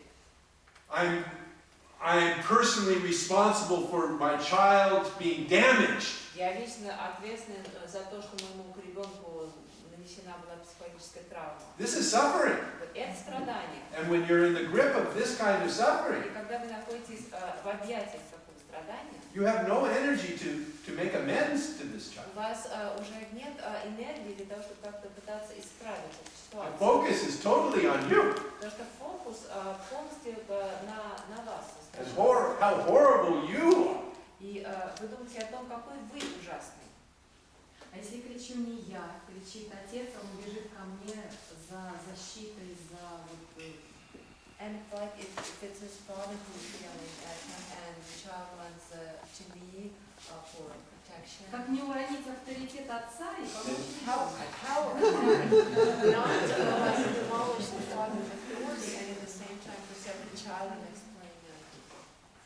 I have no formula for being the perfect parent. У меня нет формулы о том, как быть совершенным родителем. We all do the best we can in the moment, Все мы делаем максимум, на что способны в данный момент. with the understanding that sometimes it's going to be wonderful, Понимая, что иногда все будет прекрасно, and sometimes it's going to be а horrible, иногда ужасно.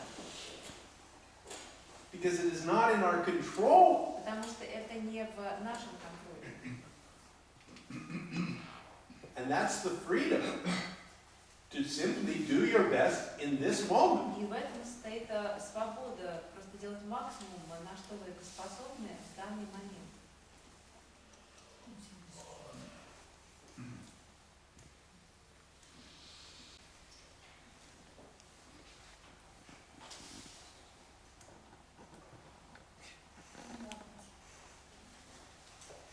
Осветление сопровождается светом ярким по описанию Enlightenment is accompanied by a bright light, according to the writings of enlightenment.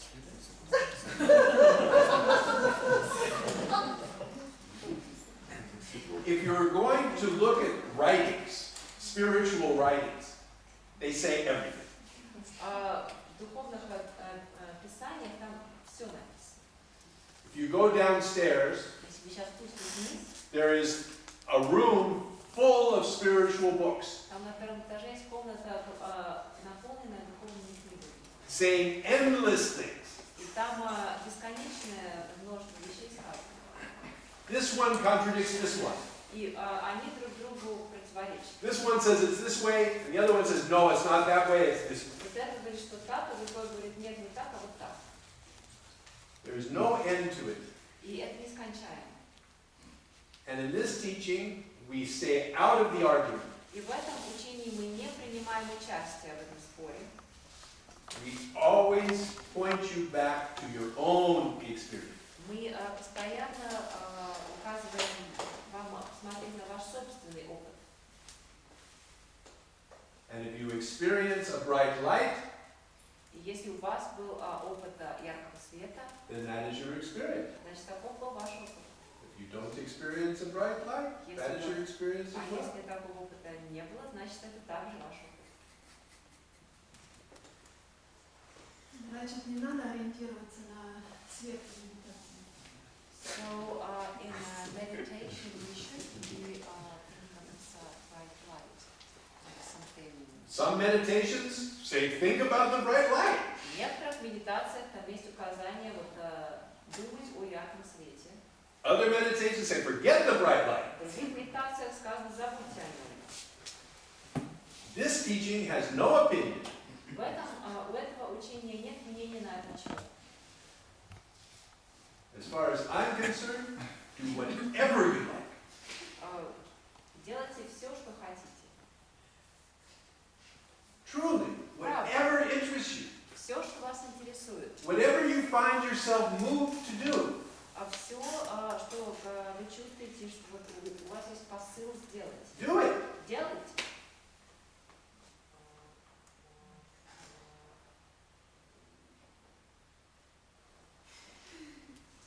Неужели никакого ориентирования в этом учении? So in this teaching, there is nothing which can orient us. Мы же можем делать все, что угодно. If we can do anything we like. Yeah.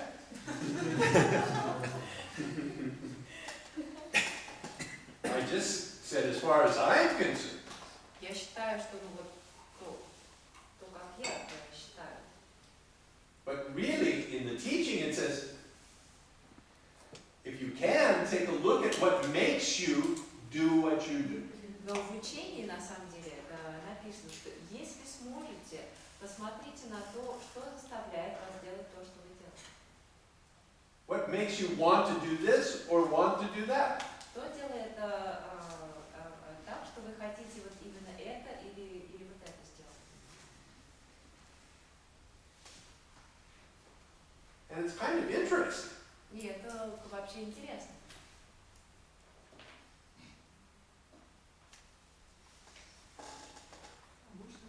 Часть Вселенной или я Вселенная? Am I part of the universe or am I the universe? I don't know. Не знаю.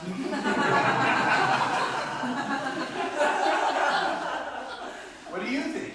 Вы что думаете?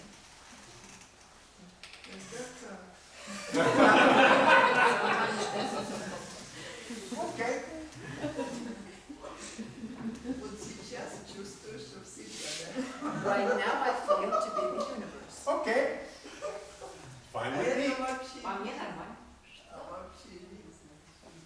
Just this, Если все факторы, вот эти факторы, и вроде как я маленький ребенок, девочка такая, которая все факторы мне действуют, я такая жертва фактора, вот.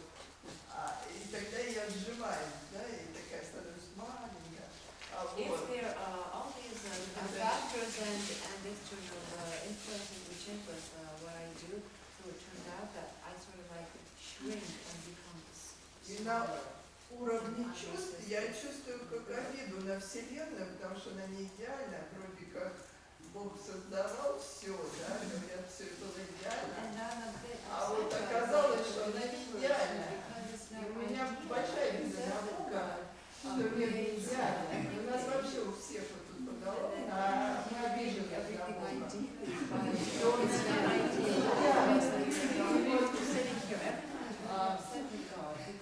И вот как-то надо примириться с этим делом.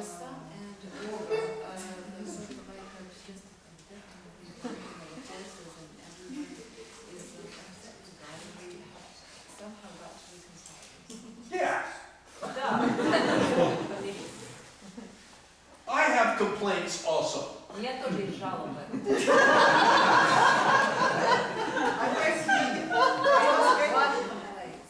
The list is so long. Очень большой список. There's lots of things I don't like. Мне куча всего не нравится. И как вы с этим? I don't like them. Мне это не нравится. That's it. Yeah. The suffering comes from the sense that they should be different. Страдание приходит, когда думаешь, что все это должно быть иначе. Да. Right now, this is how it is. Сейчас вот оно так.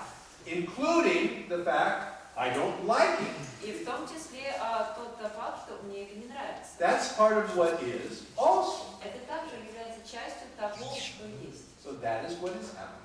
Это то, что сейчас происходит. Very simple.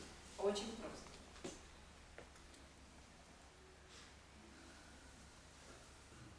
Но я это ношу вот всю жизнь, эту обиду. But I carry this. И как бы сейчас она вот так вот очень хорошо осознается. Вот. Yeah. And right now, this is something which I realize. Yeah. So it is this is what the false sense of authorship is. Это как раз то, что представляет из себя ложное чувство авторства. The sense that how things are, they should not be. Это чувство того, что все не должно быть таким, каким оно есть. And this is suffering. И это страдание.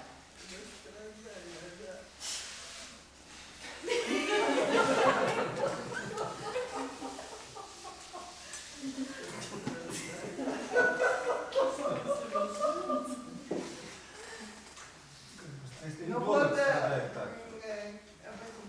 сейчас я вот пойму, это страдание.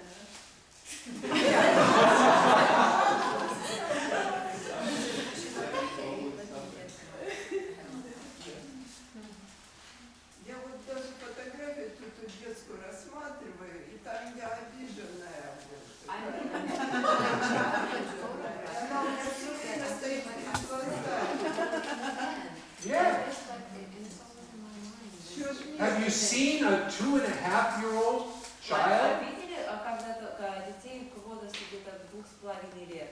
who can't have the toy that they want Ребенок, которому не позволяют иметь ту игрушку, которую он хочет. on the floor of the toy store, Потом валяется, катается по полу игрушечного магазина, screaming? кричит.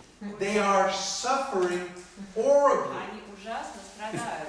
because it should not be this way. Потому что так быть не должно. I should be able to get what I want. Я должен быть способен получить то, что я хочу. I have power. I can Я control обладаю things. силой, я все контролирую. So the entire universe is out of order. Значит, что вся Вселенная неправильная. And the 2.5-year-old has no mechanism for dealing with this horrible suffering and frustration. И у двухлеток нет никакого механизма, который помогал бы им справляться с этим ужасным страданием и разочарованием. Я пошла дальше. Я полжизни потратила, чтобы исправить это. Дать себе все игрушки, которые мне не додали. Все, что я хотела в детстве. Я удовлетворяла это. Да, то есть я так глобально подошла к этому вопросу. Yes. Да. And, of course, your experience was, Каков же был ваш опыт? as soon as you got one thing, Как только вы получили что-то одно, you needed something. вам понадобилось что-то еще. Не, я все себе дала, вот, запомнила, все, что у меня не додавали. И я дала. Но я не получила главного. Счастье. Yes. So obviously, those things are not the source of happiness. Значит, очевидно, что все эти вещи не являются источником счастья. Да, но они были источником страдания.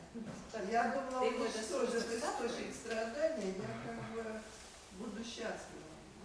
А вот это не произошло. Сама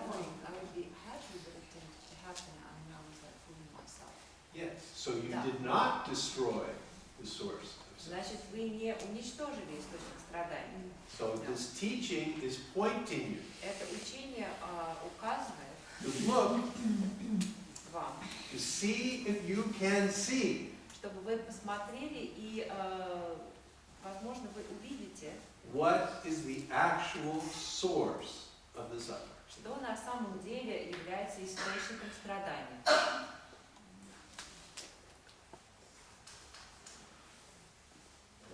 когда вы о ложном чувстве авторства говорите, то приходит момент такой, он небольшой, но приходит, как бы такой мир наступает в душе, но проходит и что-то случается, и опять это утекает. И я вот это колеблюсь в течение 3 дней между вот этим перемирием, да, внутри, и войной, да, думаю, ну как же заключить этот пакт о перемирии?